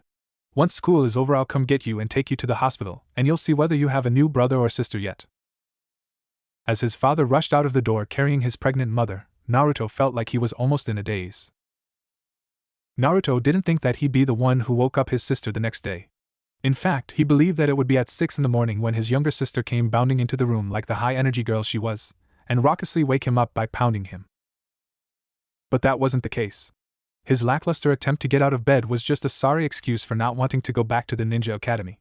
Just because he was resolved to become one to protect his family's image didn't mean he didn't have feelings of doubt or reluctance. It was just another type of resolve. He grumbled as he walked out into the hall and down towards his sister's room near the edge of the stairs. He opened the door, feeling the familiar musty smell wash all over him. Even as a 5-year-old girl, Heruki had no such desire to fill her room with frilly things or anything pink in nature. Instead, her room was adorned with posters, scrolls, and the occasional faux weapon hanging on the wall. A giant banner displaying the kanji for determination hung over the front of her bed, and the wooden floors held a giant rug that was of the spiral that always was on the village's flak jackets. That was not to say it was without toys. Her closet was littered with Haruki's beloved playthings, and several of them were thrown out all over the floor. Naruto resisted the urge to complain about the mess, but stopped and then resisted the urge to laugh as he viewed his sister's ridiculous sleeping position. Her body was thrown all over her bed, with her arms and legs spread way apart from each other. She was wearing her favorite pajamas today, which were a soft lavender color with pictures of steaming ramen bowls, which looked ridiculous in itself. Her long blonde hair was all tangled and messy, and a little bit of drool was leaking out of his open mouth onto her pillow. Naruto creeped up over to the bed, a slight creak in the floor the only noise he was making. He rustled her slightly, then harder when he received no reaction. Oni-chan? She muttered as she dizzily saw her brother standing over her. As too early. See come back in a few hours, she grumbled, as she laid down on her side. Did you forget, Heruki? Today's your first day at the academy. Classes begin in an hour, and ANBU-san downstairs says to get ready as soon as possible. Heruki sat up in her bed and frowned. Her brother wasn't being his usual meek self today. Maybe it was the birth of another sibling that had gotten him so agitated today. She wondered that as she flung her legs out from the bed, and noticed that Naruto had already left the room. The two siblings ate breakfast in near silence, both still tense with each other, and both still tense about the arrival of the new baby. Naruto finished first, setting his dishes in the sink and grabbing his schedule. He walked over to the door where the ANBU was ready to see them off, looking slightly annoyed with Heruki for her lagging. After 10 more minutes of waiting, which was by the way beginning to get on both Naruto and the ANBU guard's nerve, Heruki finally appeared at the front door, clothed in a small, little dress, and her sour, morning mood permanently evaporated. She waved to the ANBU giddily, who then proceeded to open the door for the two children. Heruki slung her backpack over her shoulder in a mimic of Naruto, and eagerly noted the sights of the village in the morning. As they walked through the streets of the village, Heruki skipped and bounded along excitedly, while Naruto dropped his pace down to a slow waddle, slouching over slightly as he walked. Heruki would grab his arm and beckon him over once she found something she liked, which would distract them yet again from their necessary destination. Oni-chan. That nice old lady over there always gives me candy when I come over to her shop, she said excitedly, grabbing her brother's hand and leading over to the small stand where the lady was. Oba-san! Heruki called over to the lady, who turned and seemed to be delighted by the girl's presence. Oba-san! Good morning! She cried as she finally reached the stand, brother in tow. The old, wrinkled woman of about 70 smiled warmly at the young Namake's girl, before her eyes set on Naruto, and her smile faded a little and an unreadable expression entered her eyes. Everyone in the village knew about the first child of the Namakes, the scrawny, meek boy who seemed to have issues with being a ninja. Anyone with a brain enough knew that Naruto had a much higher chance of making Hokage, or at least a very high position of power within the village, simply due to his heritage. That seemed to set their nerves on end. Someone like him holding so much political power? It was kind of a bitter feeling, especially knowing that Heruki was such a better alternative, but would be less inclined to be anything because of her birth order. Of course, the woman didn't know that the title of Namake's heir had been switched in recent years. Oba-san! Oba-san! Heruki said, pounding her hands on the stand. This is my Nichan. Have you met him before? She asked. The old woman turned a slightly frosty gaze on the young girl, which threw the girl for a loop as the old woman was usually so amiable. No, we haven't met before, Heruki-chan. Though I know who the first child of Hokage-sama is, she said. Heruki frowned, and stopped beating her hands against the wood. She didn't like the tone of voice the elderly woman was taking, and all it seemed to do was perfectly validate Kiba's earlier words about her brother. She wasn't a good reader of emotions, but damned if she didn't realize that that woman had a problem with her brother. The awkward situation wasn't progressing well, so Heruki grabbed her brother's hand again and led him away from the stand. The old lady called out to her about free candy, but Heruki just ignored her. As they walked through town over to the academy, Heruki pointed out more people who seemed to look away when they spotted Naruto, or people who began whispering under their breath. An angry blush formed on her cheeks as she began to pick up speed, becoming more and more embarrassed about this the further they got into town. Naruto seemed to be feeling awkward about it as well, and he avoided her gaze when she turned back to look at him. As they entered the academy grounds, Naruto sighed in relief when he realized they weren't late, and parents escorting their children stood outside the building surrounded by a few academy instructors, chatting with them about their child's education. But that relief changed to panic as he saw all of the academy instructors and students file into the building, while the parents said goodbye to each other and went off to do their daily business. "No, we're gonna be late," cried Naruto as he broke free of his sister's grip and began running towards the school. Heruki followed closely behind him, surprised at his sudden behavior. The 5-year-old girl followed closely behind him, easily catching up to him as he approached the building. The two siblings marched through the grass, but sitting on the stairs up to the building were 3 people that Naruto didn't want to see. The 3 bullies, who had repeatedly abused his last year, were all sitting on the steps ditching class, and apparently very pleased as they all laid their eyes on him. Naruto backed up a little bit, trying to avoid a confrontation, but as he took a step back as the 3 groupies began to stand up. "Who are they?" asked Heruki subtly, righteous getting a bad feeling from those 3 much bigger boys. Bad people," said Naruto simply. "Get out of here, Heruki. I don't want you getting caught up with them too. Just run away and come back in a few minutes to see if it's clear," instructed Naruto. But Heruki didn't move. She simply stood there, eyes fixated on the 3 bullies, refusing to listen to her brother's words. "Go!"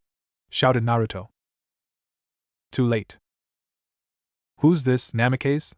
Your new girlfriend?" came the obnoxious voice of the leader bully. After hearing one of the most cliché greetings by a bully ever, the 2 Namikazes realized how big of trouble that they were in.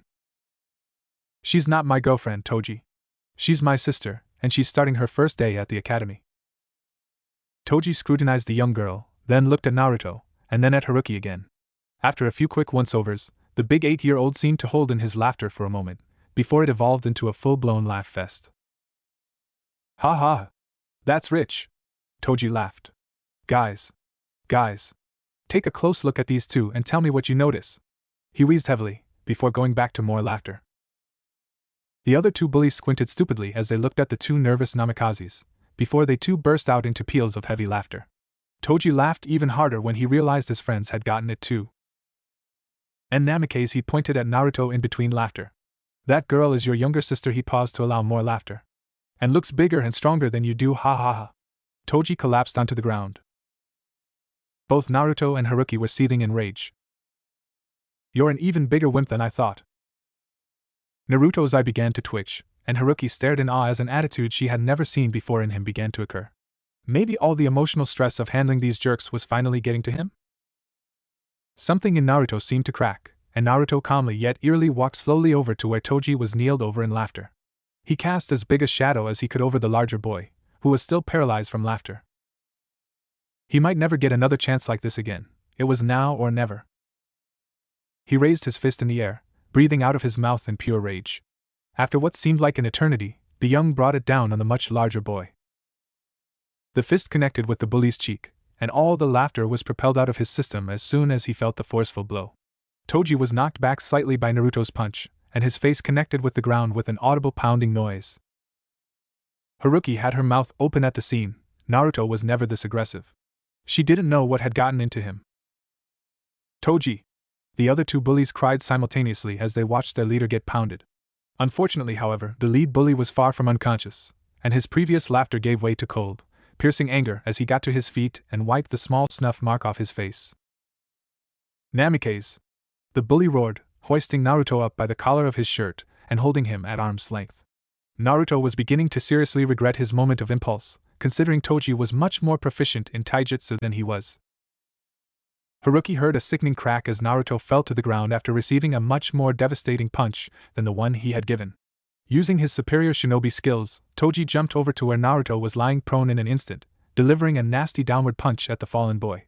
The punch acted upon the force of gravity, and all the air was driven from Naruto's lungs. Naruto gasped for breath, and clutched the wound on his chest. Some blood got in his eye, and he was only dizzily able to see the ongoing scene through one of his eyes. "Stop it!" yelled Heruki, rushing to her brother's aid. Even in a constricting dress and sandals, Haruki's training with her mother and father paid off, and her fluid taijutsu helped her immensely as she thanked God that Toji was leaving himself wide open at that very moment. Heruki's foot implanted itself with the older boy's chin as the little girl sent him a surprisingly powerful kick upwards. The bully was separated from his prey for a moment, being disoriented from the girl's attack. Toji exclaimed angrily, not expecting the girl to attack him at all. Heruki didn't respond to Toji, instead putting up her hands in the familiar seal of the Bunshin no Jutsu. As she already knows Jutsu? Toji said in surprise. However, the technique widely considered to be a joke continued to remain as a joke as Toji's two groupies snuck up behind the Namikaze's prodigy. No matter how much a prodigy, she was still only 5 years old, and too inexperienced to defend against the onslaught of the two bigger and older boys. She needed more training, she realized as she was sent to the ground. Toji regained all his confidence when he saw the display from his two friends. The two boys continued to attack the poor girl, until her hair was strewn everywhere, her dress was tatters, and she was bruised in many places. Toji laughed raucously, sauntering up to the fallen girl. Look at this closely, Namikaze. Because of your pitiful weakness, your little sister is going to suffer, he said cruelly. Naruto stared in horror as the bullies went all out on his sister, punching and kicking her with all their might. The 5-year-old cried out in pain, screaming his name and her father's name, and begging to be released from his torment. He attempted to move, but found that his legs weren't responding to his thoughts. The thoughts of Heruki being in pain allowed him to inch along in sheer determination, but he couldn't even walk in this state, let alone fight off the bullies. Naruto felt an enormous feeling of shame, and he just wanted to fall off the face of the earth at that moment. His little sister was suffering because of him, and Naruto couldn't even do anything about it. The thought was heartbreaking. What had he been doing that last year? He thought he had resolved himself to become a ninja. For one agonizing minute, the 3 bullies continued to torment his sister, before they finally got bored and rushed off to class, leaving Naruto and Heruki to lie there on the ground, injured. Haruki, Naruto managed to say, feeling almost unworthy to address his sister this way. Heruki was eerily silent, and was struggling to rise to her feet, brushing off her tattered dress with her face pointed to the ground. Heruki walked over to her fallen brother, his face shadowed by her messy hair. Haruki, Naruto repeated, and his mouth opened in shock and sadness. Tears were pouring from Haruki's hidden eyes, running down her little cheeks and dripping onto the ground. Why? She asked angrily, staring at Naruto with little more than contempt. Why did you have to challenge that boy? Everyone around the village knows that you have no talent as a ninja, so why would you challenge him when you should know better? Naruto's eyes widened further at his sister's angry tone. Everyone's ashamed of you because they think that you are undeserving of the Namikaze name. And I'm starting to believe that they're right. I'm starting to become ashamed of you as well, Naruto. Heruki shrieked, for the first time not using the honorific. Heruki hobbled away from her brother after an event that would forever change her. No longer would she be the happy-go-lucky girl. Now, she would begin to take her studies more seriously. All of this had gone too far, and she had gotten beat up simply because of her brother's weakness. She would no longer be cordial with her brother. Now she would begin to resent him in a way not unlike everyone else. She was now fully ashamed of him. An hour later, Naruto would find the strength necessary to move himself from his spot, and walked into his second-year classroom feeling like a real scumbag. He was just in time to hear about a field trip later in the year. To be perfectly honest, it wasn't Minato's best day in his life. Naturally, when he had stepped out of the hospital for a bit of fresh air, one of the nurses rushed out 5 minutes later proclaiming that his wife has gone into labor. It was only natural that the man freak out after that, snapping at the nurse and then rushing into the hospital at top speed to confront his wife. But of course, he had to get lost in the long corridors of one of the places he hated most in the world, and it took him another 5 minutes to finally find the maternity ward. As he approached the door, he heard the sound of a crying baby startled him. The Hokage looked quite silly, jumping at every little noise like a fool and struggling to turn the handle to the door because his nerves were shot. Kushina! He cried as he finally opened the door, and was relieved to his wife sitting relaxed on the bed, a beautiful happy smile adorned on her face. She was worn out, yet very happy, the telltale sign of a successful birth. Minato, you missed it, Kushina admonished, almost looking annoyed with her husband. But then, she weakly pointed to one of the nurses, who was carrying a small bundle wrapped up in a blanket. Is that? He asked rhetorically, knowing full well what it was. The nurse smiled at him. Congratulations, Hokage-sama. Your wife has given birth to beautiful, healthy baby, she said, readying the bundle for its father. May I see my baby's face? Minato asked weakly. The nurse smiled again. Of course, she replied, undoing the blankets that unveiled the baby's face. Congratulations. It's a girl. Naruto didn't pay attention in class for the remainder of the day. His mind was already too clouded with the events that were going on in his life. He vaguely wondered if the baby had been born yet, and how it would view him as they grew older. Luckily for his grades, however, there wasn't much taught in the curriculum that would affect it in any way. The first hour of the class was spent talking about the field trip that would occur in a couple of months. Apparently, they would be traveling to the site of the Battle of Yukio Pass, and learn about the events that took place there. On the way there, they would be doing some basic terrain identification and training within the southeastern section of Hai no Kuni's forest. Naruto remained silent the entire day, and was still silent when Iruka had placed the permission slip on his desk. Except, it wasn't more of a permission slip than a contract. Meaning if they were somehow attacked on the way there and students were killed, then it was not the village's fault. Naruto had found out that it wasn't their fault on more than one occasion. The bell rang for the day, and Naruto as usual waited in his seat for Toji and his thugs to file out before he left. The bad part about it was that Iruka occasionally started to reprimand him, because all the sensei's attention was directed at him. Fortunately for him, he snuck out of the classroom without any kind of lecture.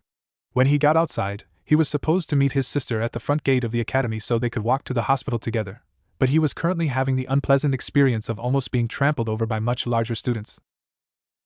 He reached the front end of the academy 3 minutes later, but his sister was nowhere in sight. Most of the students were filing out of the gate, and pretty soon he was left nearly alone on the desolate academy grounds. He finally spotted her walking towards him a few minutes later, no usual spring in her step. Instead, it was replaced with a slow, solemn walk and a stoic expression on her face. Her dress was still in tatters. When the girl spotted him standing at the gate waiting for her, a light fury ignited in her eyes, and she bolted into a run. Shoving a surprised Naruto out of the way, she ran off into the street on her own, leaving Naruto in the dust behind her. Naruto gingerly got to his feet.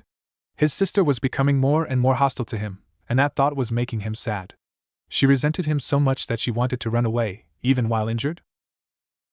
Naruto watched her disappear into the distance with pained eyes, and he slowly set off to go home, permission slip in hand. He just hoped that his sister wouldn't stay mad at him forever.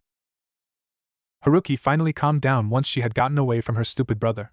He had been such a dampener on her mood for the entire day, and she didn't need that in the slightest when she was about to look upon her newborn baby sibling for the first time. She stood outside her mother's hospital room, and reproachfully touched the doorknob, as if she were debating on whether or not to open it. She steeled herself and swung open the door. Her parents turned around when they heard the door open, and their faces turned to frowns when they saw that Haruki's dress was in tatters, and that Naruto was nowhere to be seen. Her father got up from his spot in a chair while her mother remained in the bed rocking the new baby. "Heruki, what happened to you?" Minato asked, noticing the purple bruises all over her face and body. Heruki refused to meet the worried gaze of her father, and in a moment of weakness looked at the ground while tears poured from her eyes. Both of the parents' eyes were on the 5-year girl as she cracked underneath their gaze. "I got beat up today at SS school," she cried softly. Minato and Kushina's eyes widened, and Minato placed firm, yet gentle hands on Haruki's shoulders. "Tell me, Heruki, who is it that beat you up?" he asked, his tone containing little more than righteous anger. "These 3 bigger b-boys at S school. They talked about how they'd be beaten up and Naruto for the past year, and they beat me you up because I was related to him," she wailed. Minato's breath hitched in his throat. Those boys have been beating up Naruto for over a year. Then how come he had never noticed anything? Snapping himself out of his daze, he turned back to the crying girl, and wrapped his arms around her.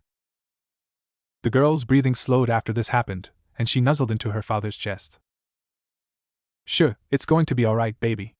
I'll go over to the academy later today and see if we can get this whole bullying problem resolved," he said, as he stroked the back of the girl's long, blonde hair.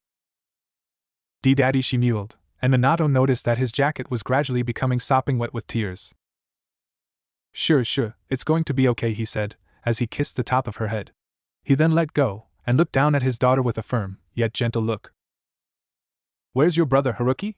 he asked. Heruki squeaked, and avoided the gaze of her father. She didn't believe she would be able to avoid telling him what she did, so she thought it best to just come clean about it right now, to save her future problems. After being told what she had done, Minato stared at his daughter with a certain amount of sternness in his eyes. Heruki suddenly found her toes to be very interesting at that moment. Minato sighed. "What you did was very wrong, Heruki," he said, kneeling down and turning her head to make eye contact. "Look at me. How do you think your brother feels now, being bullied for almost a year, and being blamed by you for your hardship?" he asked. Heruki shook her head, a clear symbol for no. "I bet he feels like the lowest form of life on Earth right now, Heruki. Not because he has been bullied for the past year, but probably because he blamed himself for the bullies tormenting you, and you letting him know you feel that way is making it worse for him." But she began to protest. "I don't want to hear your excuses, Heruki. We're a family, and families forgive each other's mistakes. The entire village of Konoha is based on this principle, with the will of fire proclaiming we must love and cherish our comrades and village. Or are you telling me that you're denying the ideals of the previous generations, and are not a believer in the will of fire?" he questioned, putting Heruki on the spot. Kushina had had quite enough. "Minato, but she was cut off. I do believe in the will of fire, Daddy. And I do love the village. I love Konoha more than anything in the world, and I would gladly protect and cherish every single person in this village," Heruki proclaimed. Minato smiled brightly, radiating a feeling of warmth to the young girl. "Good. But if you truly believe in the will of fire, then I want you to apologize to your brother as soon as he gets home. Are we clear?" he asked. Heruki nodded fervently, but inside was that feeling that she just couldn't apologize to him. "That's my girl," said Minato, feeling proud of his daughter. "Now, I believe we've made you wait long enough. Don't you want to meet your new baby sister?" he asked the girl. The girl didn't react as much as they had expected, but they didn't know of the permanent change that occurred in Heruki that same day. Their vibrant little girl would soon be replaced with a colder, more serious one. She walked over to where the infant was being cradled by her mother, a shaky yet genuine smile forming upon her face as Kushina unveiled the baby's face. "Hello, I'm your big sister. I hope we can be best friends," she said, desperately hoping that her new sister would be much stronger than their brother. Heruki absent-mindedly noticed that this girl looked nothing like her. Rather than the long, rich yellow hair, it was a coarse, fiery red, thoroughly reminiscent of her mother's shade. Like her, she had no whisker marks or blemishes across her cheeks, though her skin tone was more in line with Naruto's than hers, which was odd for a newborn baby. She was a lot smaller than when she was a baby, though she may very well become tall in the future. "We've decided to name her Yukiko. Isn't that such a pretty name? Much like yours, Heruki-chan," Kushina said happily. Heruki reached out to touch the baby, but the infant's eyes fluttered open at that exact moment. Surprised at the face that loomed forward, the baby began to bawl at the sight of her older sister, her cries echoing throughout the entire mansion. Heruki stepped back in shock, covering her ears as his mother went to shush Yukiko.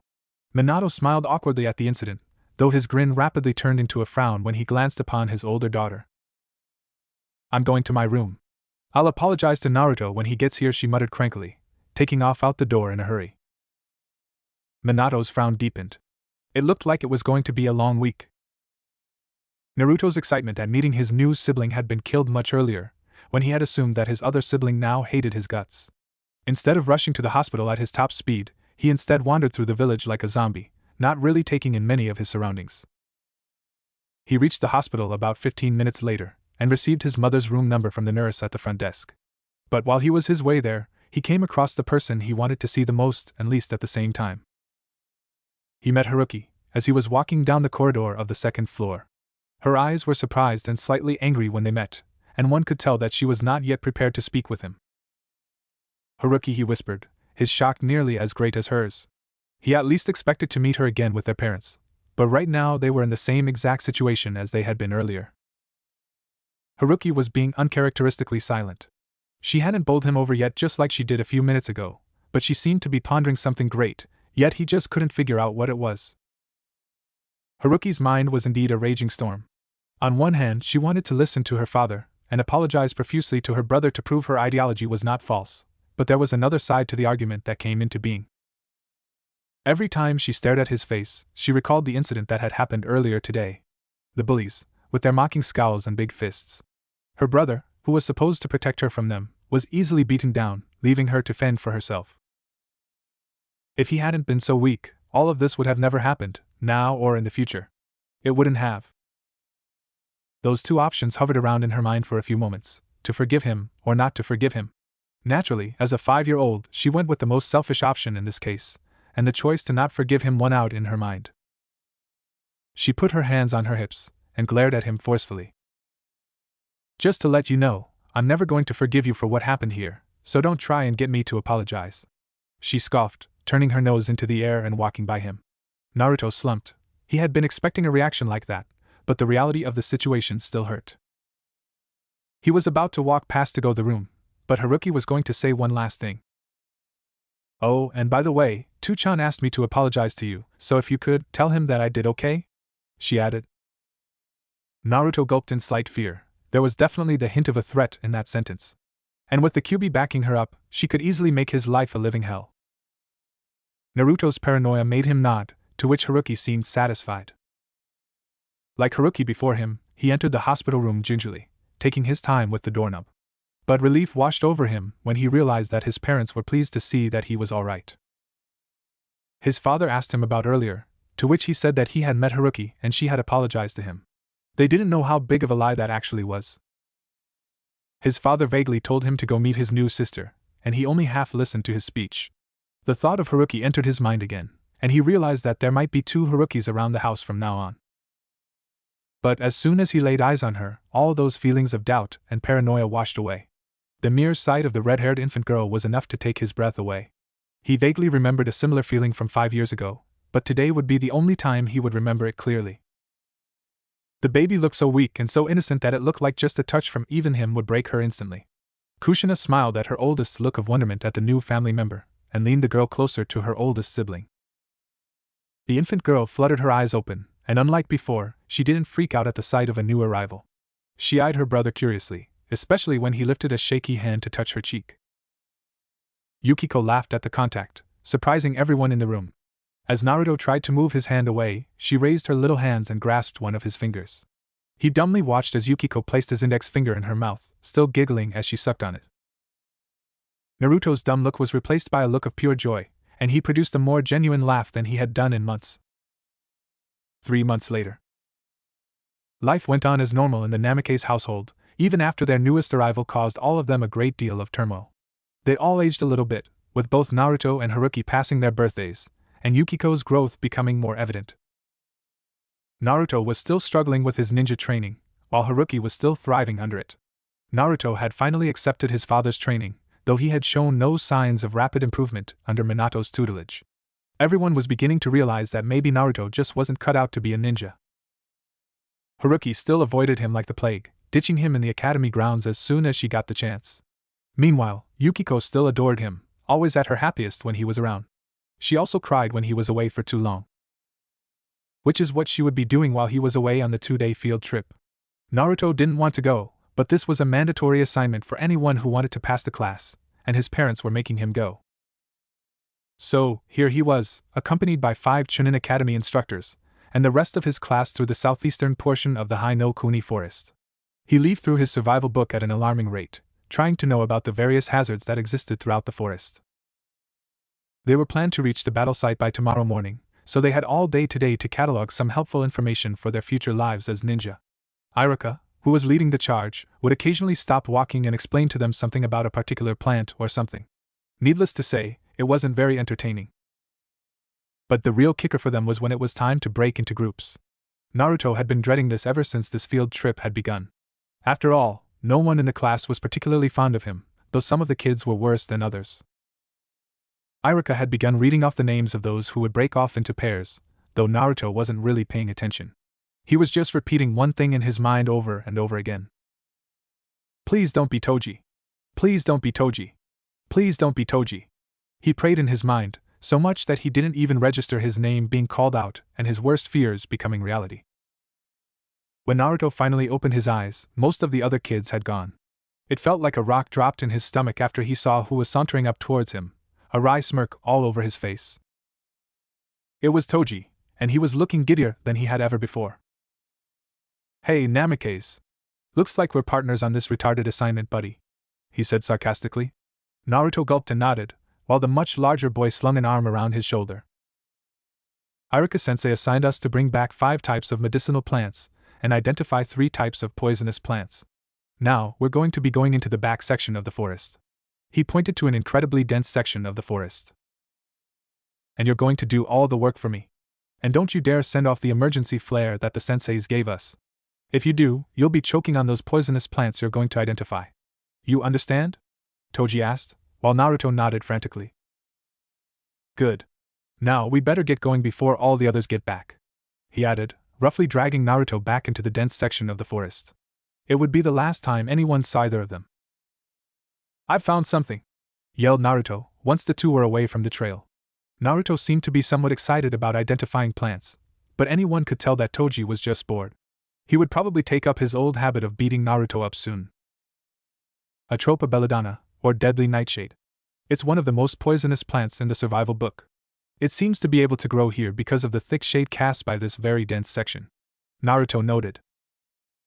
The two were underneath the thick canopy of trees, and completely cut off from everyone else. So far, Naruto had harvested 5 health plants and identified 2 poisonous plants, so with this last thing their mission would be done. Toji just sat on his ass the entire time. That's great, Namikaze. Just hurry up the harvesting before I punch you, said Toji lazily. Naruto grinned forcefully, even though he felt the need to rip the bully limb from limb. Toji was already walking into a deeper section of the forest, while Naruto struggled to bring up the rear. He wanted to identify more plants, but both of them noticed the landscape become increasingly more barren the farther they went, until eventually they reached a large clearing that was permanently withered. What happened here? Asked a bewildered Naruto. I don't know, said Toji seriously, before a wicked grin came upon his face as he spotted a small cave over to his right. But as Naruto was surveying the damage, he suddenly felt a sharp kick to his back. The boy grunted, painfully falling to the ground, while his notes and books flew all over the place. He was kicked again, this time in the head. It caused a light flow of blood to come from his forehead. It seems you've gotten everything that I need, so now I can take my time beating you up just like I always do. I'll just tell the senseis that you got roughed up by all the sharp plants in the forest. Toji punched Naruto again, causing a spurt of blood to come from his mouth. Toji relished in his pain, turned around to sniff the air. At that moment, he felt an intense, sharp pain puncture through his left leg. The older boy cried out in pain, and shakily looked down to see the source of it. There, lodged in his left leg, was a standard kunai held by academy students during their practice. He glanced over at Naruto, who had opened a small pouch on his right hip, apparently to grab that kunai. Toji ripped the blade from his leg, watching blood gush out of the wound. You bastard! You bastard! Do you realize what you've done? Toji roared. The bully walked over to the downed Naruto, and raised the kunai high above his head. Naruto's eyes widened in shock before Toji stabbed the kunai into the right part of Naruto's abdomen. The 8-year-old screamed similarly to Toji, through the part to when he was stabbed to when Toji yanked the kunai out of Naruto. Toji was prepared to stab again in his anger, but the adrenaline and blood lost to his leg finally forced it to give out, and Toji collapsed into the ground while dropping the kunai. Toji clutched his leg in pain, completely paralyzed to be able to do anything to Naruto. Naruto too should have been in a similar situation, but for some reason he felt like moving. It was as if some strange drug had just intoxicated his senses, and it was forcing him to move. It seemed to have a similar effect on Toji, who unlike him wasn't moving at all. Out of the corner of his eye, Naruto thought he saw some kind of faint wisp emerge from the cave a little ways away. The cave? Naruto hadn't noticed that before. It looked big enough to house him, and it would provide suitable shelter, because there was no way he would be able to make it back to the group with his injury. Naruto began to crawl over to the entrance of the cave, ignoring the wounded Toji. Every time his kunai wound would hit something, pain would rocket through his body and he would pause for a few seconds. He felt inexplicably drawn to this cave for some reason, even though he had never seen it before in his life. From his view of the inside, it was indeed spacious enough to house him, and was completely free of moisture. Hopefully, he could rest here for the night and recuperate from his wound. Either that, or the senseis would come get them. Come to think of it, Toji took the flare away from me a little earlier. I don't get why he hasn't fired it off yet. He wasn't going to go back to Toji and ask though. The short problem with the kunai had already reminded him of why he didn't want to become a ninja. He wasn't going back to Toji now, he just hoped that guy didn't get up while he was in the cave. He crawled into the cave, weakly testing the rock ceiling so that it wouldn't cave in. The boy made his way towards the back end of the cave, where he could relax against the hard, rock wall. The cool shade of the cave relaxed him slightly, despite the fact that he had a shredded hip. The rock wall and dirt floor were cool to the touch, and the 8-year-old felt that he could fall asleep on it. He was about to fall asleep, but he saw a strange flash occur out of the corner of his eye. He swiveled perhaps too quickly for his injury, trying to locate the source of that flash, if there even was one in the first place. He almost sighed in relief when he saw nothing, but the sound of a clearly distinguishable hiss filled his ears after that moment. He didn't see anything, but it almost sounded like the hissing noise was coming from inside the wall. A few seconds later, and Naruto saw it. It began as little more than a prick of the substance, but it grew rapidly, oozing out of the wall in a miniature waterfall. The substance was golden in color, though it didn't seem to be tangible enough to take on a solid form. Naruto desperately backed away from the wall, still watching the golden, chakra-like substance ooze out of the wall. When there was enough of it, it spread onto the floor, rapidly approaching in on Naruto. "No! Get away!" he yelled at the wisp, backing into the farthest corner of the cave. But that turned out to be the wrong move, because as soon as his back made contact with the wall, the strange yellow chakra began oozing out of the wall faster. The yellow substance easily disintegrated the flimsy layer of clothes on Naruto's back, and Naruto's skin and the yellow chakra came into contact for the first time. The boy screamed in pain as it felt like his entire back was being lit on fire. Naruto collapsed from the pain of having foreign chakra absorbed into his system, allowing more of the yellow chakra oozing out of the wall to attack Naruto's backside. In the meantime, the chakra coming out of the other wall had converged in on Naruto, and the 8-year-old boy experienced the unpleasant sensation of being attacked by foreign chakra from all directions. The yellow chakra climbed up all sides of his body, until he was covered in a thick layer of golden energy from head to toe. And then it happened. The boy was pretty much having the experience of drowning in a sea of fire. The foreign energy was on him at all directions, he was submerged completely in it, and it suspended him in midair, engulfed in a pool of chakra. The last of the chakra in the cave piled onto the boy, but Naruto was so delirious with pain that he couldn't see what happened next. Naruto's entire body was beginning to disintegrate, and Naruto would be conscious for all of it. The yellow chakra was doing corrosive damage to his skin. It started out by charring, but that wasn't enough as the chakra completely destroyed the now blackened skin, creating little particles of black dust that spread out into the wind. Naruto vaguely noted in the excruciating pain that his skin had been vaporized, but the chakra was already beginning to attack his muscles and organs. Soon, they too shared the same fate as the chakra consumed more and more muscle tissue. His chakra coils were completely eroded, and his abysmal capacity of chakra was completely consumed by the more powerful force. If anyone outside were to see the display, that would lay eyes on a grotesque skeleton being eaten away by chakra, little black bits of dust flying off the body. But the bones too held the same fate, and soon there wasn't even a small skeleton that remained in the way of the chakra's attack. After the bones had been absorbed, there was nothing. Absolutely nothing more than a large pile of black dust on the ground next to a swarthing mass of chakra. But Naruto was indeed still alive.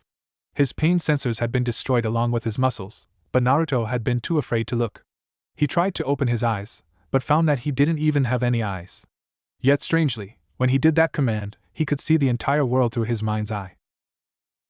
He looked around, and saw that this place definitely wasn't heaven. Come to think of it, this was the same exact place he had been before. Was he still alive? Relief coursed through his entire being. Phew, just a dream, his consciousness thought, but then Naruto took a look at his body.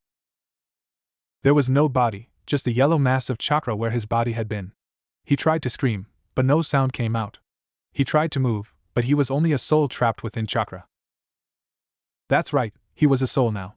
Just a leftover consciousness that the chakra had decided to keep. He would be dead, should be dead, but this chakra decided to keep his consciousness intact, and support it with its own substance. The new ethereal being tried to move, but found that the chakra was unresponsive to him. Rather, the chakra was moving his soul for the time being. Now that the failed Bija had a consciousness, it instinctively knew what had to be done. Still, with such a weak consciousness of a human, it wouldn't become a very strong being, at least right from the get-go.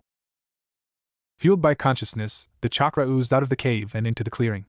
It spread out over the entire space in a thicket, consuming the wounded Toji and everything else that would get into its path. Then, the chakra began to converge. And it grew. And grew. And grew. It grew until it was over 500 feet tall, and Naruto was already aware of the change in size. The chakra merged and bended until it was a rough shape of something, and that was when the real work would happen. The chakra began to shrink, becoming denser and denser in the process. It packed itself so densely that the chakra began to solidify. The chakra packed itself into makeshift bones and organs. And a body. The final result was a being of about 100 feet, and it had a great resemblance to the animal called a lizard. The chakra's work done, it was time for it to go into a permanent sleep, and allow their guest consciousness to take control of the new body. Naruto didn't know what to think when he actually gained control of this new, powerful body. On one hand, he had watched the entire process occur with the chakra creating this body, and apparently he had been randomly chosen to control it. The old Namikaze Naruto was gone, and its place was just this thing. Naruto looked at his gigantic body. He really was a freak. He was over 100 feet, for God's sake. He had golden yellow, reptilian skin that was covering in these ugly scales all over his body. His eyes were these freakish, completely circular things, the irises were colored a bright red, and his pupils were elongated. Alone his neck, legs, and spinal cord, cruel-looking spikes that could gouge through a man's torso poked out of Naruto's ugly, yellow skin. On the ends of his 4 feet, there were ridiculously sharp claws that were almost 3 feet in length. He opened his mouth, and felt serrated, sharp fangs, every single one of his teeth. And to top it all off, all he had on his ass was this pathetic little stump of a tail. His family would never want to see him again. His village would never want to see him. His family. His village. Naruto began to breathe heavily, mulling over the revelations. My family, my village, he breathed harder. My family. My village! He thundered in his mind. He attempted to scream those words into the wind, but all that came out was a series of roars and clicks. And Naruto knew this as well. Naruto looked around himself insanely, and in his panic tried to pursue the best course of action. But his clouded mind couldn't come up with a solution, and his churning emotions led the behemoth to bolt toward the village, his massive weight knocking over trees as he pursued his goal. Iruka was beginning to doubt his eyes when he viewed that enormous monster rise above the tree line.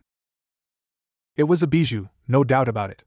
Even if he had never seen a zero-tailed lizard be documented on records, the acrid feel of a bijou's chakra was unmistakable. The other Chunin had already noticed it too, but he silently prayed that none of the children actually turned around to view that monstrosity. The children didn't seem to feel the tension that had arisen within their senseis, but they noticed that tension turned to fear when the new bijou darted in a particular direction.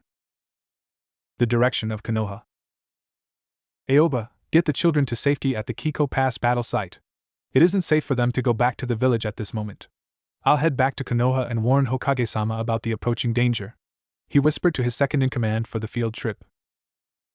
Okay, but we're missing Naruto and Toji. Are you sure you want me to go on? Asked Aoba, doing a quick documentation of the children. Iruka didn't hear any of that, his panic already setting him back towards the village. He just hoped he could get there before the bijou could. Aoba muttered something under his breath, and hoped he could get the children away without them noticing anything. What? Are you kidding me? Roared Minato, when he absorbed what Iruka had just told him. No, I'm not, Hokage-sama. What I saw in the forest was a bijou-class chakra beast that was currently heading in the village's direction. I've never seen this one in the textbooks before, but the resemblance to a bijou is identical, said Iruka. What about your students? Asked Minato. I sent them ahead to safety with Aoba. I figured that it would not be safe for them to come back to the village. Minato slumped down in relief. So that means Naruto is okay. Minato grit his teeth in panic. So that was the heavy chakra that had fallen over the village. He knew he had a bad feeling about that chakra, but he couldn't quite place his finger on it. Sighing, Minato looked out of the window of his office, and his eyes widened when he took in the figure that was appearing from beyond the horizon. It was huge, it was a lizard, and it had the same feeling as a bijou. There was no mistaking the resemblance in Iruka's report. Minato rose out of his chair, eyes fixated on the being. A scream broke off his daze, and Minato looked down to see that a few villagers have already noticed the great being approaching. The village was already being sent into a panic. Iruka, Minato began solemnly. I have a very important order that you need to fulfill. With that, Minato leaned in and whispered the order in Iruka's ear. Iruka's eyes widened. Are you sure? He asked, not surprised when his leader nodded. All right, the sensei agreed, but he paused when he reached the door. What about you, Hokage-sama? Minato sighed, and fastened his jacket around himself. Reaching into his desk, he pulled out a very special set of seals, scrolls, and kunai. I will engage the target. Naruto was nearly on the gates of Konoha, his panic-stricken mind a torrent. Maybe now he could get some help. Kuchios no jutsu, came a voice from directly in front of him. A large puff of smoke about his size appeared a distance in front of him, and this warty, red toad smoking a pipe blocked his way. A small figure jumped onto the toad's head, and Naruto didn't know whether to be pleased or to panic. Dad! It's me, it's Naruto! He yelled, desperately trying to reach his father. But all that came out were the same roars and hisses that he had made before. His heart dropped into his stomach when he realized that his father couldn't understand him. Minato. Don't tell me you've called me here to deal with a second bijou attack. Naruto heard the toad say. I'm sorry, boss. But I need you to deal with this being right now. It resembles a bijou, but it isn't one that we've documented yet. An undocumented bijou? I didn't know there could be such a thing. Why should I have to fight something like that when we don't even know its strength? Asked Gamabunta. Blame Jiraiya-sensei for letting me sign the contract in the first place, said Minato, a grin coming onto his face. Gamabunta smirked for a moment, before it gradually evolved into full-blown laughter. Ha ha! It really is Jiraiya's fault, isn't it? Well, since you're my best summoner and everything, I'll lend you a hand this time. Besides, this one can't be as difficult as the QB, Gamabunta commented. We're going to need some oil first, okay, boss? Questioned Minato. You got it! Roared Gamabunta, as he spit oil out of his mouth at the great best. Minato flashed through some quick hand seals. Katon, Gameya Enden! Minato cried, igniting the oil with a quick fire technique. The oil went up in a burst of flames, which Naruto panicked and moved his barely responsive body to the right. He attempted to retreat and go back later, but Gamabunta and Minato were ready for him. Gamabunta hopped over the beast and blocked his path away, but Naruto reflexively kicked his front right leg out. The lizard's claws penetrated the toad's right shoulder, but Gamabunta wasn't finished yet. The toad slowly drew his giant dagger, going for the kick slice to Naruto's reptilian head. Again, Naruto reflexively raised his other front leg, standing on his back once and blocking the blow. Gamabunta attempted to slice through the arm, but found that the scales were just too tough. Boss! Cried out Minato as Gamabunta hopped back. Those scales are really tough, commented Gamabunta. What should we do, boss? I don't know. We'll just have to keep fighting until something works. The two giant animals continued fighting for another 5 minutes, with Naruto gradually getting pushed back by the more powerful toad. Naruto had lasted this long on nothing more than reflexes, but that was all about to change. It was in the middle of the fight, when Naruto noticed all these chains seemed to wrap themselves around his body. Pretty soon, Naruto was completely restrained by them, and was rendered unable to move. Kushina! Minato cried happily, as his wife was sitting in a reclined position a ways away from the battle. She grinned foxily back at her husband, reassuring him of their victory. You can stop now, Minato! I've got him from here on, she said, flashing through some hand seals. Naruto's reptilian eyes widened when these enormous spikes materialized out of nowhere. 4 smaller ones and 1 huge one, bigger than the rest, all pointed at him. Naruto had a sneaking suspicion of what was happening. Mom! Stop, it's me! He roared, but the same results as before happened yet again. Naruto roared in pure pain as the 5 impaled him directly through his 4 feet and his chest.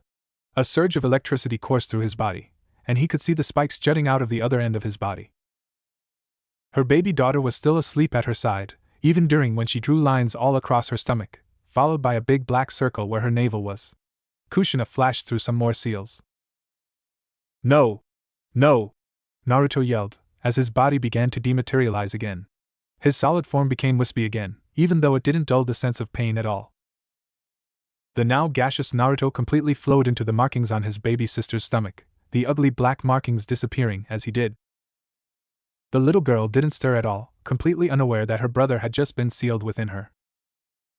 The scars upon the world left after Naruto's wake would tell a great tale about a battle between 2 beings of immense size, regardless of how short of one-sided the fight really was. But the man and woman who had started the battle in the first place would remain unknown in their role, the landscape showing no clues to whether they were there, or why they initiated this battle in the first place. The blond man, Namikaze Minato, smiled kindly down at his infant daughter, the one who was to hold the new bijou, and to use its power to aid the village in its exploits. The Yondaime Hokage was fully confident that his daughter would lead a full life thanks to her bijou. Kushina, on the other hand, wasn't so certain of that. Having been a Jinchuriki for much of her life, she knew firsthand of the kind of hardships one may face being one of those chosen ones. Thankfully, such a life had been completely avoided with her other daughter Heruki, but the thought that Minato would so easily seal a bijou into his child was a little disconcerting. Still, she went along with her husband's judgment, and acted practically in the face of an emergency of the village. Regardless of how the bijou was unidentified, a bijou's chakra can give it away in a heartbeat, and this one appeared to be attacking the village. The red-haired woman walked up to her daughter, hoisting the sleeping infant girl into her arms. She would trust her husband, but not after she got some answers first. She looked up. Minato was smiling at her brightly, before once again smiling at his daughter. There was no doubt in his expression, no fear for things to come. Still, she decided to voice her opinions to him. Minato, she began lightly. Was this really necessary? Sealing a bijou into our baby daughter, creating another Jinchuriki. Wasn't sealing the Kyuubi and Heruki enough? She asked, her voice never holding any tone of anger or contempt for Minato. Minato frowned lightly, and began running his fingers through Kushina's red locks. Kushina, you know that we've discussed this back when you were pregnant. That, if there was ever another opportunity to create another Konoha Jinchuriki, that we would do it for our own child. He paused, as Kushina looked away from him. He adjusted her head back to him. You know I love you, and I love Yukiko, and I only want what's best for her. But I see Haruki's life, how happy she is, how she's treated as a kind of hero, how inherently superior she is. The Jinchuriki don't have to be associated with hatred and prejudice, and Heruki is living proof of how to have a good life as a Jinchuriki. I want the era of pure hatred and contempt for the Jinchuriki to come to an end, and for the Jinchuriki to be treated like the heroes that they are. Growing up in Konoha, the most tolerant of the hidden villages, will ensure this for our daughter. I want her to live life like Heruki, one of the happiest and most privileged individuals in the entire country. He finished, smiling as his words seemed to be coming through to his wife. He hugged both of them lightly, much to the surprise of the red-haired woman. I know you're worried that Yukiko will live the life you once lived, but I can assure you that will not happen, Kushina. He trailed off, before gaining a much more hardened look. Besides, it's fortunate that we were able to seal this new bijou quickly. The other villages would be quick to lap up this new bijou and seal it, and I can't imagine yet another child being abused at the hands of one of the other villages, he said calmly. Kushina looked up at her husband. She wanted to yell at him, to point out flawed his logic was, and how risky this endeavor was, but she just couldn't. His words had touched her heart in more ways than one, and oddly enough, she found herself supporting his decision. They would raise a fine young lady, who grew up in the comfort of her Jinchuriki status. It was the least they could do for her. She then offered a light smile at her husband. Yeah, you're right. I still want to know where that bijou came from, Minato told himself, after he had left Yukiko in Kushina's care and headed back to his office. He had deployed several ANBU to go and quell the panic that had arisen. Thankfully, it wasn't as bad as the Kyuubi attack, as there were no real fires or riots that pervaded throughout the city. The blond man sat down at his desk, thinking about the newly encountered bijou. It wasn't anything he had seen before, nor was it written about in any book he had ever seen. It had no tails. Does that mean it could be called the Rabi? The true nature of the beast's power remained unknown for the time being. The only thing that was certain was that this thing was in fact a bijou, given its unmistakable chakra signature that was almost identical to the other chakra beasts. He would have to document this new bijou, getting it into the record books. He was worried about the effect this new bijou could have on the elemental nations though. With an entirely new bijou appearing on the scene, the balance of power the Shodai had created would be thrown off balance. That was another reason for creating another Jinchuriki. As much as he hated waving a big stick around to other nations, it was better that Konoha owned the bijou than anyone else. Regardless of who owned the bijou, people were going to be pissed. After all, the bijou were so coveted that wars have been fought over them in the past, and even though those days were over, and the other villages were highly unlikely to start a war over a bijou nowadays, it didn't change the fact that bijou were simply tools that were to be used by shinobi, and nothing more. He was just about to finish up his paperwork for the day, when a young chunin that Minato recognized as Aoba came bursting through the door, panting wildly and overall looking a little worse for wear. Aoba! Minato cried, looking slightly surprised at the chunin. What happened? He asked, concern etched into his features. Aoba stumbled up towards Minato's desk, placing his hand on the hard wood and catching his breath. He looked up into his leader's confused eyes, a deep look of sorrow piercing into Minato's soul. The future Tokubetsu-jun and leaned back, preparing words that he wished weren't true. Hokage-sama, I'm afraid I have some bad news. It's about your son, he said solemnly, and that was all the Minato needed to hear before he rose from his seat in a flurry. What? What is it? He roared at the Chunin, any pretense of confusion now gone from his face. Aoba buckled slightly from under the harsh tone of the Hokage, but he continued anyway. I got here as fast as I could, when I realized what had happened. We were taking the children through the High no Kuni's forest on the way to Kikyo Pass, when we did our usual assignment of terrain identification.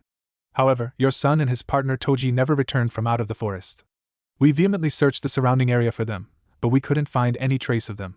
They also went missing at the same time that Bijou appeared, so I'm afraid he trailed off, trying to be delicate with his choice of words to the Hokage, who was now clearly going through a tough, personal time. We brought the children back home as soon as the Bijou attack was over. The rest of them are safe at home now, the Chunin finished. Minato collapsed back down on his desk, his eyes wide and his breathing heavy. Looking down, he noticed that his hands had begun shaking, and he couldn't control them at all. Calm down, Minato. You're still on the job right now. You have to take this information with dignity, and not break down from it. Besides, if Naruto was killed by that Bijou, there should have at least been a body. Yet Aoba said they didn't find anything. There's nothing that says Naruto is dead, nothing at all, he thought, trying to control himself. I see. Thank you, Aoba. I'll file a missing persons report about those two. You are dismissed, he said simply. Aoba, deciding to give the man some space, silently filed out of the office after a quick bow to his leader. As soon as Aoba had left the building, Minato rose from his chair, and like a zombie he walked out of his office and into the Konoha archives, where he could find the information on his son and Toji, and compile his report on them. Back in his office, he looked at the picture of the two boys. His small, scrawny son, and the much larger brown-haired boy who looked something like a bully, if his expression in the picture was anything to go by.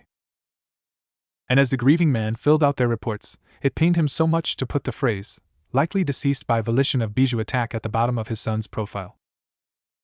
The thing Minato was least looking forward to when he arrived home was how to break the sad news to the rest of his family. In one hand he clutched a copy of the missing persons report, feeling somewhat nauseous from just holding the tainted scrap of paper. He thought of his wife Kushina, and how she would be crushed by her son's disappearance. He thought of his daughter Heruki, who had just made amends with her brother. And most importantly, he thought of little Yukiko, who would now likely grow up without her older brother. His ANBU guards bowed to him when he arrived at the Namikaze complex, their masks never giving away their true feelings. He walked up to the front door and lightly gripped the handle, a great sadness overcoming his entire being. He took a deep breath and opened the door with a slight creak. Peeking inside, he heard the sound of something sizzling, and then turned to see his wife in the kitchen, apparently. His older daughter was sitting on the couch, curled up in a book about ninja weaponry. His youngest was likely taking her nap upstairs. Kushina was the first to notice him, and she smiled at him when he entered through the front door. However, her happiness quickly turned into surprise and concern as she saw how ragged her husband looked. He was walking with a posture unlike him, his hair was slightly messy, and there were great big bags underneath his eyes. All in all, he looked stressed. Mina.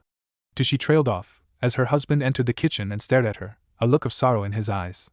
Walking towards her, he grasped her hands lightly, and she locked eyes with him. We need to talk, he said softly and sullenly, though there was an air of finality in his voice. Perplexed at her husband's odd behavior, she followed him into the living room, where their daughter lay on the couch. The blonde-haired girl smiled as she saw her father sit on the couch. Hi, Daddy, she said happily, rising to her feet and hugging her father. Minato almost teared up at the action right there, but he remained stoic, and in return, he wrapped his arms tightly around Heruki, cherishing the bond and hoping that he'd never have to let her go. Daddy, what's wrong? Asked the curious girl, as she noticed that her father's demeanor was much different than his usual one. The Hokage released his grip on her after she asked that question, before turning to glance at both females in the room, whose expressions were twisted in worry. He took a deep breath and began talking. Kushina, Heruki, there's no easy way for me to tell you this, he began, noticing that his wife and daughter were both listening intently to his words. I have some terrible, terrible news. News about something that I wish would never happen to us, he said lowly. Just tell us, Minato. We need to know what the problem is, Kushina said, her voice pleading and slightly desperate. Minato turned to her, and she noticed that his eyes were starting to become slightly glossy. Naruto is missing, he whispered, though the words resonated throughout the room as if someone had yelled them at the top of their lungs. Kushina covered her mouth with her hands, and already Minato could see tears welling in within them. Heruki stood frozen, her face a blank mask in what he assumed to be pure disbelief. Amid Kushina's sniffles, he continued on. It was on the field trip he was sent on. The class was assigned to break off into partners and do some terrain identification. Naruto never returned from that. The Chunin instructors couldn't find even a trace of Naruto or his partner. It's like they just disappeared off the face of the planet. He paused for a moment to let it sink in. Also, the time he went missing matches up with the appearance of the new bijou, so he may even be he trailed off, and those end words were enough for Kushina to break down completely. Tears rolled down her cheeks as she sobbed and sniffled heavily, and Minato watched as she fell to her knees, sobs still violently racking her body. It was the kind of sob that only a broken mother could produce. Minato rose from the couch and slowly walked over to his grief-stricken wife. In what felt like a span of 1,000,000 years, he bent down to the ground and hugged her against his couch, rocking the woman slowly. They continued this on in silence for nearly a half hour, the noises coming from the house being from Kushina's pained sobs, but eventually, when Kushina had exhausted all her tears for the time being, she pushed away from Minato violently, her sadness becoming pure rage. Minato looked at her, surprised that such anger and hatred could be possible on a human face. He grimaced slightly as Kushina carelessly dug her nails into his flesh, though she wasn't focused on him at all.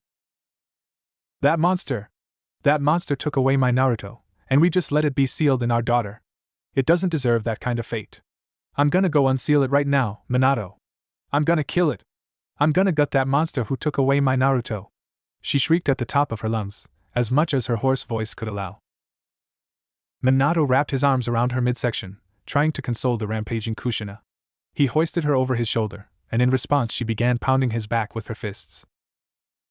Minato winced at that. Kushina's blows were strong, considering she was a Kage-level ninja, but he didn't think she really mustered up that much strength in her current state. The blonde Hokage laid her down gently on the couch, where she resumed crying yet again. Minato sat next to him, and once again wrapped his arms around her, though it was significantly rougher this time. Calm down, Kushina. You can't just go and unseal a bijou like that. If you go and unseal the Rabi right now, there's a high chance that Yukiko will die from it, Uzumaki or no. As much as I hate to admit it, Yukiko is stuck with our son's possible killer, and she will have to learn how to use its power. He consoled. Kushina seemed to calm down slightly from her husband's words, though she continued to sniffle all throughout the night. You're right. Of course you are, Minato. I can't just go endanger Yukiko because I feel the desire for revenge. We may have made a tremendous mistake, Minato, but we're going to have to live with ourselves, and pray that one day Yukiko will forgive her parents' idiocy, she said. She will, Kushina. She most definitely will, Minato said lightly, stroking Kushina's hair. So what do we do now? Asked Kushina, her sniffles receding down into nothing. Minato smiled sadly at her, trying in a vain attempt to cheer her up, despite the situation. We pray. We pray and we hope that our son is still alive out there. Pray that he only went missing, and that we'll be able to see him again someday. It may be a stretch, but that's all we have right now. The parents sat there in silence from that point on. Heruki, despite witnessing her mother's breakdown, didn't change her frozen, stoic expression, nor did she move an inch during the entire ordeal. As her parents sat there in silence for the rest of the night, Heruki finally moved from his position a few hours after sitting there silently. Her parents watched her walk over to the stairs, but they didn't say a word. I'm going to my room, she croaked out, and she ascended the stairs without another word. As she walked up the stairs, one could maybe see a single, lonely tear escape her left eye and roll down her cheek, though it may have been just a trick of the light. For the next week, Minato did things with significantly less energy than he usually did. He didn't smile, wave, or talk to any of the Konoha ninja, and he shut himself up in his office and refused to see anyone. However, the current day was also the day that an ambassador from Suna had a meeting with him, one that he was required to take part in, or possibly lose the alliance between them. It wasn't a very important meeting either, just them discussing some domestic issues as well as coming to a few international agreements. The ambassador showed up around noon, arrogant enough to let himself into the room. He was a slightly chunky man in his 40s, dressed in the ceremonial black robes of Tsunegakure no Sato. He had slanted, untrustworthy eyes, and thin pencil mustache that lined his upper lip. Ah, greetings Hokage-sama. I trust you have been well recently? His voice was high-pitched and slightly mocking, and if he knew about Minato's recent tragedy, he certainly didn't let him know. Minato forced a smile at the unpleasant man. "Welcome to Konoha, Hayazashi-san. I assume your journey here went smoothly," he asked, mimicking Hayazashi's foe, yet polite tone of voice to the ambassador. Yes, Hokage-sama. The journey here from Suna was most pleasant, if a little uneventful. I must say, I look forward to trying the famous Konoha hot springs while I'm in town," he replied, trying to break the ice and failing. "Oh, well, please do. You're our guest here, after all. I'm sure they would be delighted to have you." With their introductions done, the two men went right to business with their talk of political and social issues that they hoped to solve.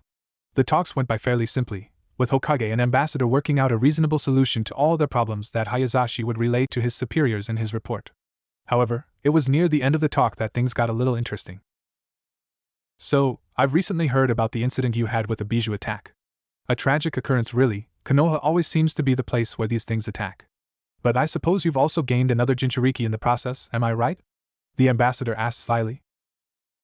"Oh, well," Minato trailed off, uncertain on what he should answer. "And is it true that this new Jinchuriki that you have holds an undiscovered bijou?" he prodded, a little too curious. Minato knew that this was going to happen sooner or later. The other villages would jump at the opportunity to get their sweaty mitts on another bijou. It was best to tell them the truth up front now, lest the village could accuse for treachery later on. Yes, well, the laws concerning bijou capture do state that any wild bijou is up for grabs. You have had good fortune to be able to add to your village's power, Hokage-sama, the slimy man said. "Well, if that's all our talk is going to entail, and all the issues have been resolved, then I believe I will take my leave for now. I bid you farewell for now, Hokage-sama, and wish you the best of luck in your village's prosperity," he said, as Hayazashi turned to leave. He heard Minato greet him goodbye shakily, and as he walked out the door and past a couple of genin, a wide smirk came onto his face at the information he learned. Oh, the village council would be so pleased to learn of this. Deep within the recesses of Yukiko's mind, a great beast slept soundly, unaware of all the problems that were going around in the outside world. The beast was a golden lizard, with a little stump of a tail. It was curled up into a ball, breathing deeply as it slept. Despite being asleep, it was locked inside a giant cage with a piece of paper that read seal on it, trapped within a sewer-like complex. It was impaled by 5 spikes, 1 large main one in his chest, and 4 smaller ones that were impaling its limbs. The spikes impaled the creature right into the floor of the cage, which was stone structure quite different from the sewers outside of the cage. Occasionally, the creature would stir in its sleep, as if suffering some horrible nightmare. After nearly 3 days of being unconscious, the creature woke, and the first thing that it noticed was pain. Pure pain. Agonizing pain. It didn't know the cause of such pain. When it tried to move, it was even more painful, and he succeeded in going nowhere. The creature panicked, looking all around him, trying to figure out just what was going on here. "Where am I? What am I doing here?" it asked, but the noise came out as nothing more than a loud gargle. Its panic rose, and it tried to move again, only to be dealt more pain than it could possibly imagine. After a few minutes, it finally noticed that it was in fact impaled straight through its body with 5 gargantuan spikes, connecting him to the floor. It couldn't move, no matter how much it wanted to. "Why am I here? What did I do to deserve this? I'm a human, right? I'm Naruto. I'm not some kind of monster," he thought in his mind, and if Naruto could have cried, he would have very well been doing so at the moment. The lizard bijou started to breathe heavier, and the events of a few days began to come back to them in full force. The field trip, the incident with Toji, becoming this thing, having a panic attack and heading towards Konoha, and finally being impaled by spikes and sealed in his sister by his own mother. The events were more painful to remember than the spikes, and Naruto closed his eyes and roared in pure emotional pain, trying to block out the bad memories. He attempted to clutch his head, but was rudely reminded that his limbs were being impaled. He roared even louder, and began hitting his head against the cage, making loud banging noises that would go heard by no one in the outside world. "What did I do to deserve this?" the great beast roared. "Is this God's way of punishing me for being so weak? Why did you do this to me, Mom? Wasn't I a good son? I always tried to be kind, so why didn't you recognize me as you sealed me away in here?" He gargled, still banging his head, the only thing was free to move, against the cage. After nearly 5 minutes, the banging ceased, and a look of pure hopelessness appeared on his face, and he leaned his head against the cold, iron bars of the cage.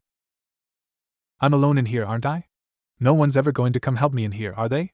I'm trapped in here alone," he thought, before he lifted his head and let loose a roar of pure agony, which would once again never go heard by anyone. After his roar was over, Naruto laid his head down on the cold stone floor, brooding silently and preparing for the long imprison that he undoubtedly suffer. My name is Namikaze Naruto, and I am a monster.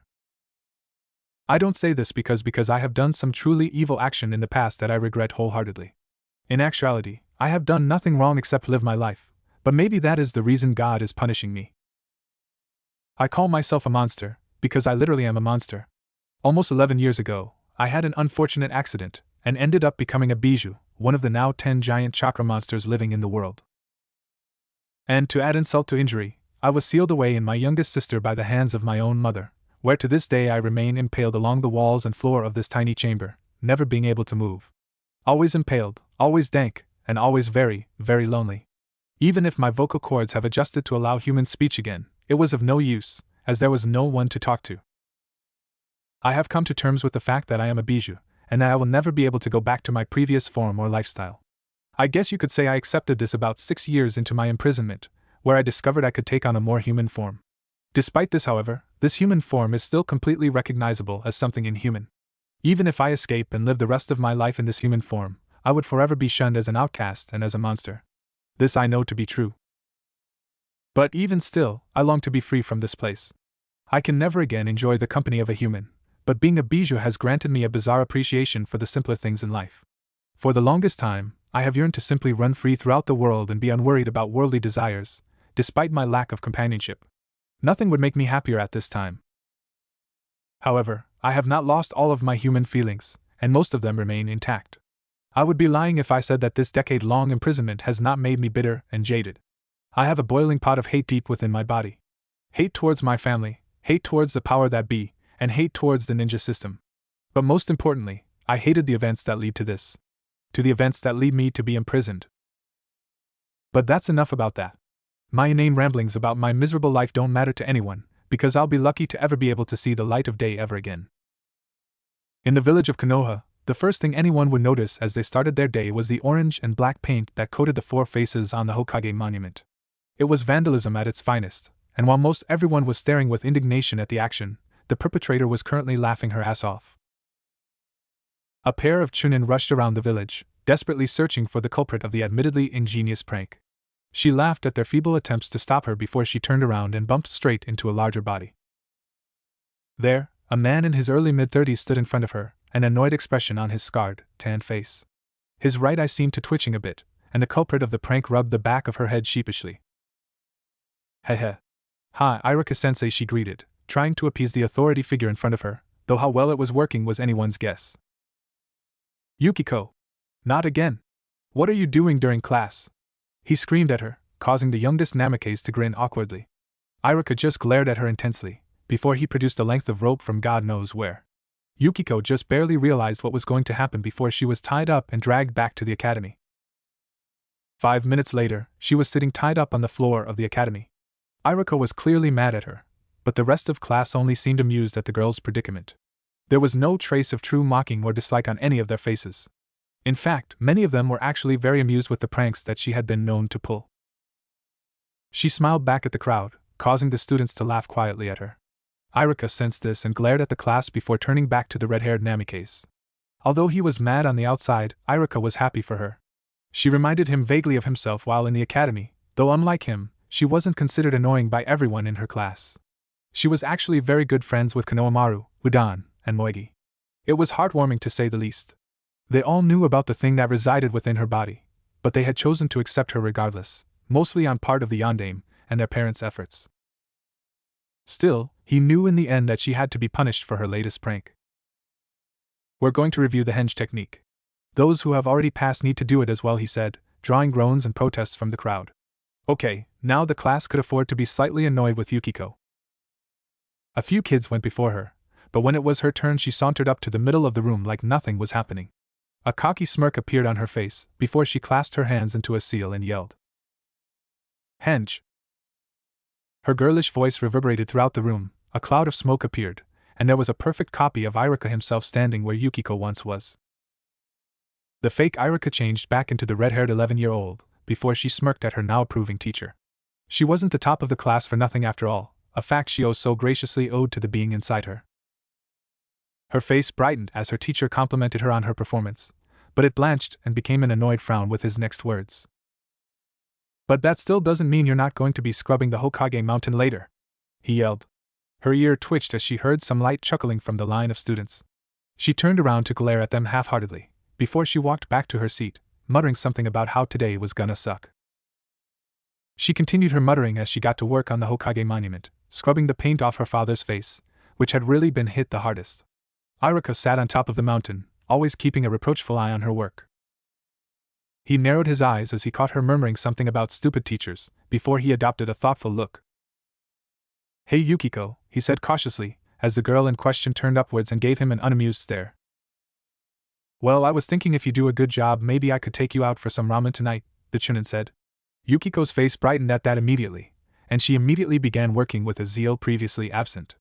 It was a little-known fact that she was the biggest ramen fanatic in her family, and that was really saying something. Later that night, after she was all done with her cleaning, Yukiko sat with her admittedly favorite teacher, gobbling up ramen faster than the eye could see. Iruka could only watch as bowl after bowl disappeared into the bottomless pit that was her belly. He could already hear his wallet screaming in pain. "Yukiko, why would you deface the Hokage monument like that? Don't you know who the Hokages are?" Iruka asked. Yukiko slurped up her 11th bowl, before setting it down on the counter and facing her sensei. "Of course I do. My own dad is one, remember? The Hokages are the strongest in the village, and legends among ninjas. Not to mention, Dad saved this village from a monster fox and a monster lizard. I want to follow in my dad's footsteps, and become greater than them all," she exclaimed, pointing her chopsticks at Iruka. However, despite her praise for the Hokages, her mood suddenly darkened, as a thought came over her. "Hey, sensei. Can I ask you something?" she barely whispered, catching Iruka off guard by the subdued tone of voice. "You've been a sensei for a really long time, right? And I've heard several times that you taught my sister while she was in the academy," so she trailed off, and it felt like a stone dropped into Iruka's stomach.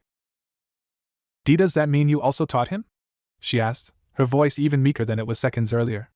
Iruka's breath hitched in his throat at the question. Yukiko's brother Naruto, the oldest Namake's kid and the one who had died during the field trip supervised by him. A great wave of sadness washed over him, before he looked over at Yukiko. The ways her eyes shone right now reminded Iruka so much of the small, shy little boy who had awkwardly shown up at the academy in his class. But that seemed to be where the similarities ended. Yukiko wasn't small like her brother was. She wasn't exactly tall for her age like her sister was, but she had a very healthy build. Her skin was slightly tanned, and her long red hair ran down to her mid-back. She had her mother's wide face and button nose, but her blue eyes were all from her father. She wore a simple white t-shirt with a red spiral on it, and normal black shinobi pants. "Yes, Yukiko. I taught him," he said simply. He didn't feel that any more words would be necessary. She didn't need to know that he was killed by the very thing that now lived inside her. However, he got the feeling that she already knew. "He was killed by the Rabi inside me, wasn't he, Iruka-sensei?" It wasn't a question. Iruka half expected the sentence, but it didn't hurt any less to tell her the truth. "Yes." The girl lifted up her shirt and rubbed her belly, tracing her fingers across her belly button, where the currently invisible seal was. "I had a feeling that it was the Rabi that killed him. The day he died matches up completely with the day that the stupid lizard appeared and attacked Konoha. Still, it's very possible that he's alive out there somewhere. They never found a body after all. All of us like to believe that he's out there somewhere, whether it's because it gives us comfort, I don't know. I just know that once I become Hokage, I will devote everything in my power to finding him. I bet you think I'm stupid, right, Iruka-sensei? And that there's no way that he's still alive, right? And maybe you're right, but this is fine, right? It isn't wrong for a girl to want to meet her brother, is it?" Yukiko found words to be more difficult to say as she reached the end of her monologue, and Iruka could tell that she was close to tears. Iruka said nothing, but he got off of his stool and walked over to Yukiko, and before she could react, the teacher had pulled her into a hug. The red-haired girl was taken aback for a second, before she let a few tears fall from her eyes, and returned the hug. "I don't think you're stupid, Yukiko. I think that's a wonderful mindset, and very admirable. And you're right, we have no way of knowing that Naruto is dead. He could just be out there somewhere." Biding his time, he released Yukiko from the hug, and she seemed to feel a little bit better.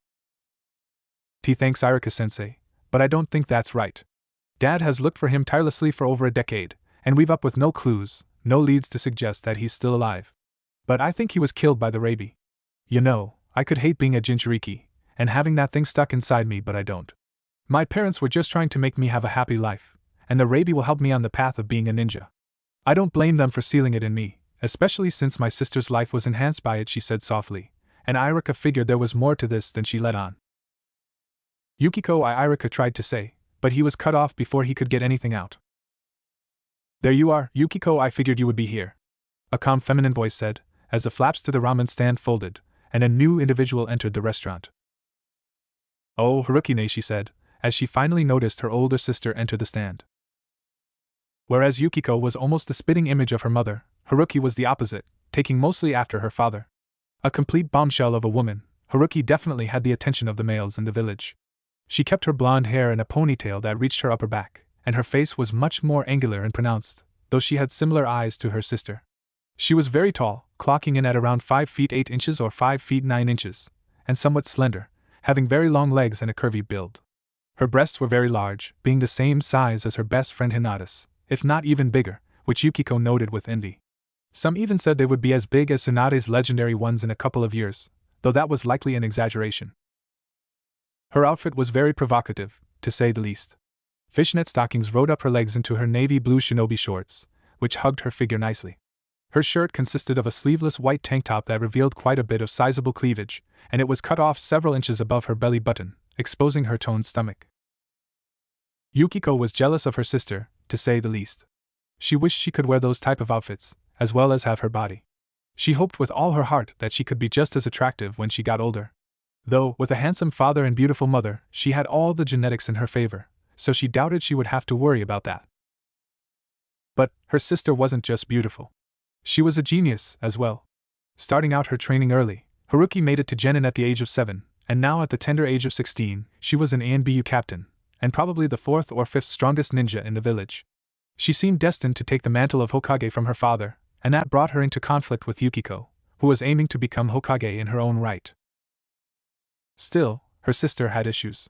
Yukiko wasn't sure, but she could swear that the environment got 10 degrees colder just from being in her presence.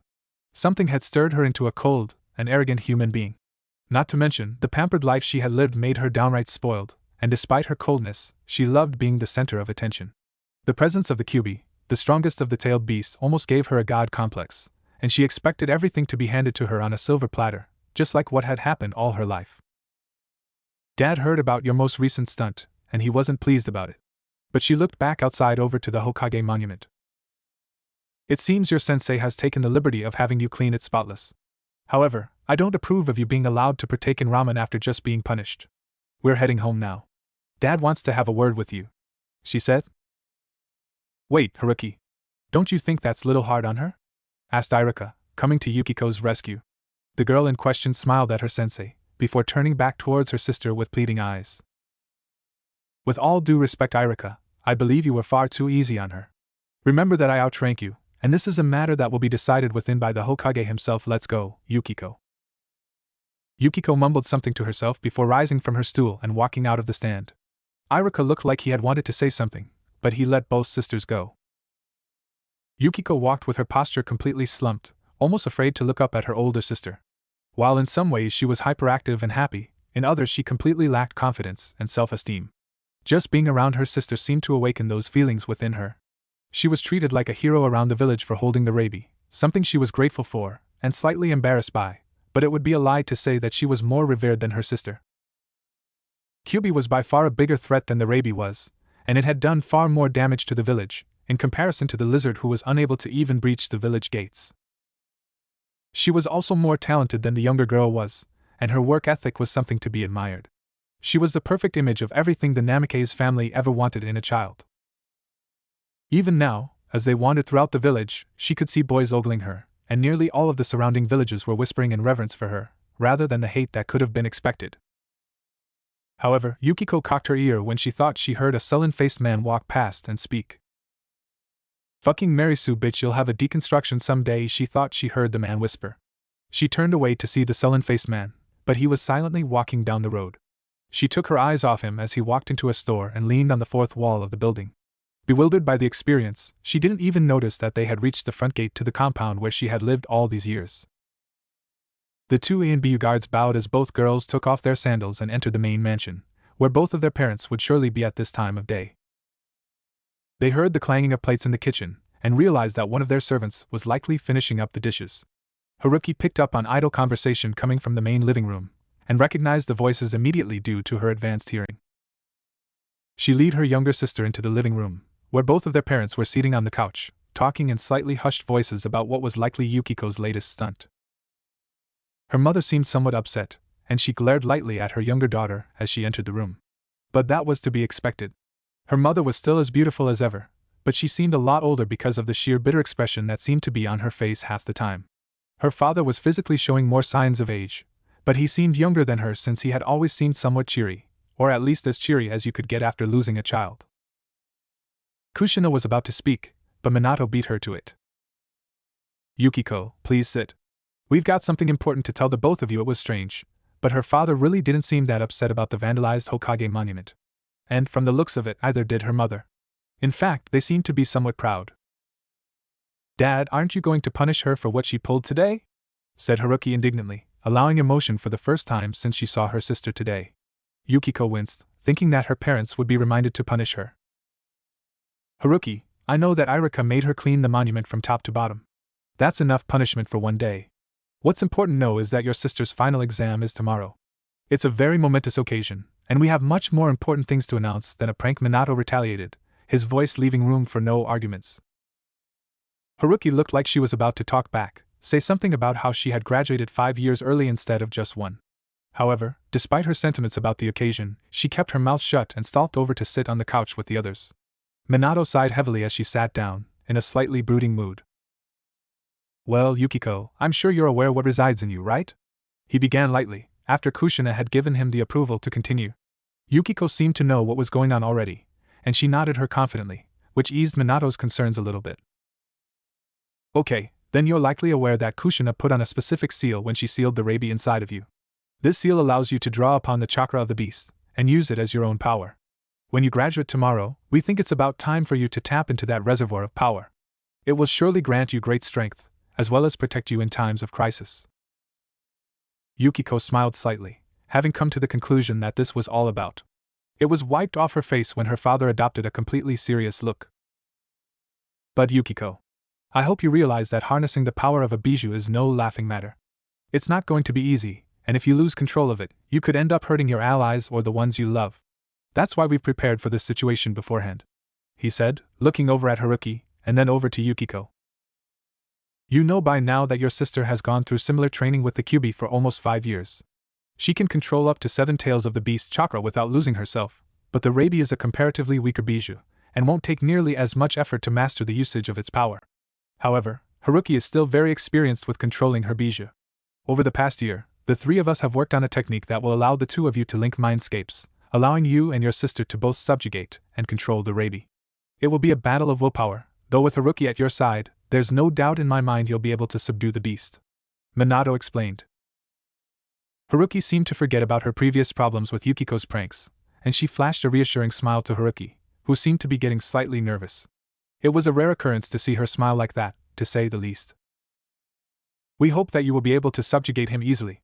Starting tomorrow, we will begin your training on how to harness the chakra of the Rabi, and when you're capable of it, you will be ready to subjugate your bijou.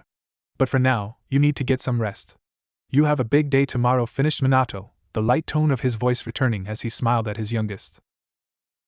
Yukiko almost felt like arguing, but regardless of her opinion, she wandered up the stairs to her bedroom after a quick good night. Yukiko winced when her father pulled her into a one-armed hug. She had successfully called upon the bijou's chakra, but she had to train herself to the bone in order to activate it willingly. Her father had mentioned something about it activating subconsciously during times of high stress or anger, but she at least seemed to be able to use it willingly now. It was merely 3 days after her graduation, she hadn't even been assigned her team yet, and she was already capable of calling on the chakra. Her father was stunned when she activated it for the first time, claiming that no one had ever been able to learn something so advanced in such a short period of time. Her mother and sister stood off towards the side, having a soft smile and an arrogant smirk on their faces, respectively. She walked up towards them slowly, too tired to even speak. She then promptly collapsed onto the dirt out of sheer exhaustion. Her father laughed at that. "Seems like you've tuckered yourself out today, Yukiko," so I guess we'll hold off the mind synchronization until tomorrow. However, both of you girls need to be prepared for it, he said, addressing both of his daughters. Heruki nodded stoically, but Yukiko simply smiled, proud of herself for being able to accomplish something in less amount of time than Heruki. The next day, Yukiko walked out into personal training field to find the center of it covered in a large black marking that was about 20 feet in diameter. Come to think of it, she felt like she had seen it somewhere before. Then again, it was a spiral, and there were spirals all over the place in her life. Her father was the one who was drawing the thing, as he was putting the finishing touches to the ink seal when she had walked out into the yard. His paintbrush drew with perfect finesse and precision, and she felt at ease seeing his skillful handiwork. He barely acknowledged her presence, as he produced 2 slips of paper from his pocket, and in seconds had drawn identical seals to each of the slips. He tied the paper to a pair of kunai, and stabbed the blades into the ground, at opposite ends of the seal. With his task finished, he walked up to the girl, clutching her shoulders gently as if to relax her. All right, Yukiko. The seal's all set, and we're ready for the procedure to occur. If you would, please stand in the center while I go get your mother and sister so we can activate it. Trembling just a little bit, the girl took her place in the center of the seal, while in under a minute her father had brought both of the other ladies of the house out towards the training field. Sparing no words, Heruki marched right up towards the center of the seal and stood next to her sister. Kushina followed behind, and using her patented chakra chains, connected both Haruki's seal and Yukiko's seal to one another. After she had finished, she went and took her position at one of the kunai, while Minato looked after the other one. Heruki wasn't really sure what happened next though. Having her seal connected to Haruki's had made her somewhat dizzy and delirious, and her sister didn't seem to be faring any better. She thought she vaguely saw both her parents channeling chakra into the kunai, and heard them shout something very muffled that she couldn't make out. She looked down blearily, noticing that the seal and the chakra chains were glowing a bright blue. And then, she blacked out. When she came to, she was face up in about 6 inches of murky water. She was staring at a dimly lit stone ceiling, and to her left was a dark corridor that was basically warning her to not go that way. In the opposite direction was, well... Is that it? Can't be, she thought, as fear wormed its way into her stomach. There, to the right of her, was an enormous golden cage, with a flimsy piece of paper that read seal on it. She couldn't see past it at all, as it was covered in darkness. Getting to her feet, she cautiously edged closer towards the cage, trying to get a glimpse into the darkness. She didn't know what to do. Her sister was nowhere to be found, and wasn't this supposed to be a mental link? She strained her eyes, and she thought she could feel some slight rustling from beyond the cage, and all of a sudden, 2 enormous reptilian eyes snapped open in the darkness, its attention drawn to the new arrival. Naruto almost growled as he surveyed the small, human girl who stood shakily outside of his cage. That was Yukiko, wasn't it? His youngest sister, who seemed to be a Konoha ninja now, if the forehead protector was anything to go by. It was the first time he had seen her in over a decade. While he could occasionally sense her emotions, this was the first time he had seen her face to face. But he knew why she was here. He had noticed that his chakra seemed to be getting sapped from him these past few days, and he knew that she had been forcibly taking his power. Now, she was likely here so she could subdue him.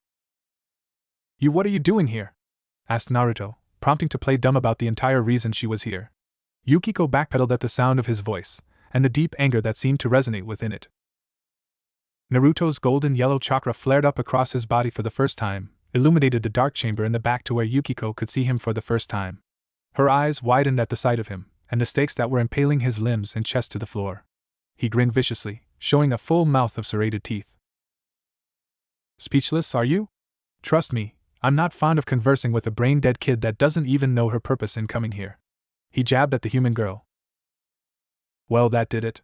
She seemed to take affront to the insults, and her temper boiled over as she finally realized just who she was talking to. "Hey, I'm not a brain-dead kid, you dumb lizard. You're taking up residence within my body, so you're going to have to pay rent by giving me control of all your chakra," she said. "In case you didn't realize, I didn't ask to be put in this place, so I owe you nothing.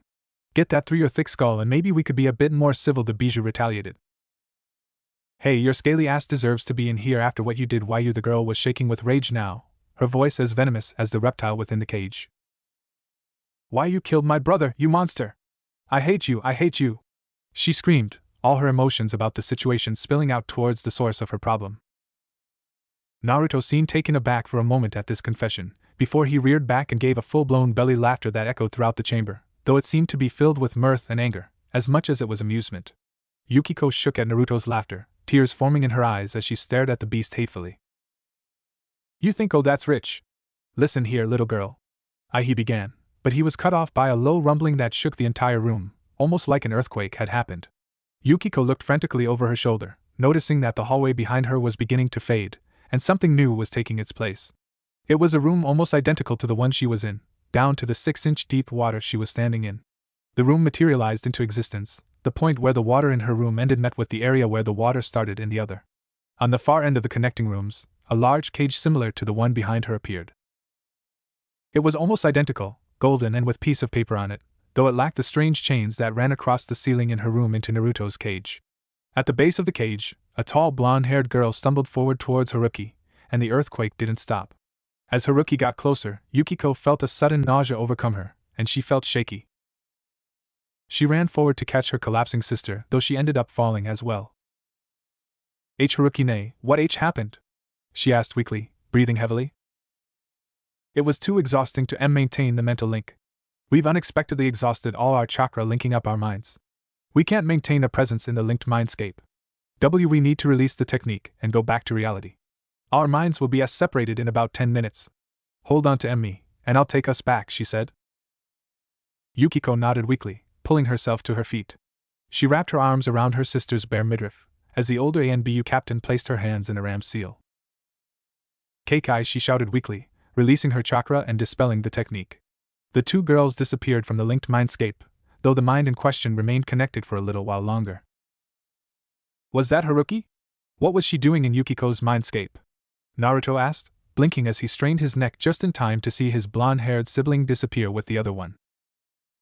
However, even as the girls disappeared, he noticed that there was an addition to the normal chamber in which he resided. It was sort of like looking in a mirror, see the additional water and a cage similar to his at the end. However, it gave itself away as not a reflection, due to the fact that there were no chains running out from the cage. Wait, I know what's over there, he told himself, as reddish-orange chakra began leaking out of the cage and into the water. Naruto recognized the type of chakra immediately. An almost identical field to his, a hell of a lot more potent than his, and showing up immediately after Heruki. Oh yes. It was the Kyuubi, and he knew it. The red chakra illuminated a massive red fox, about the same size as himself. The much stronger Bijou was grinning mischievously at him, and Naruto felt he couldn't muster up that much force to respond. Well, isn't this a nice surprise? Rabi-san, the fox boomed from his cage. Its voice was even deeper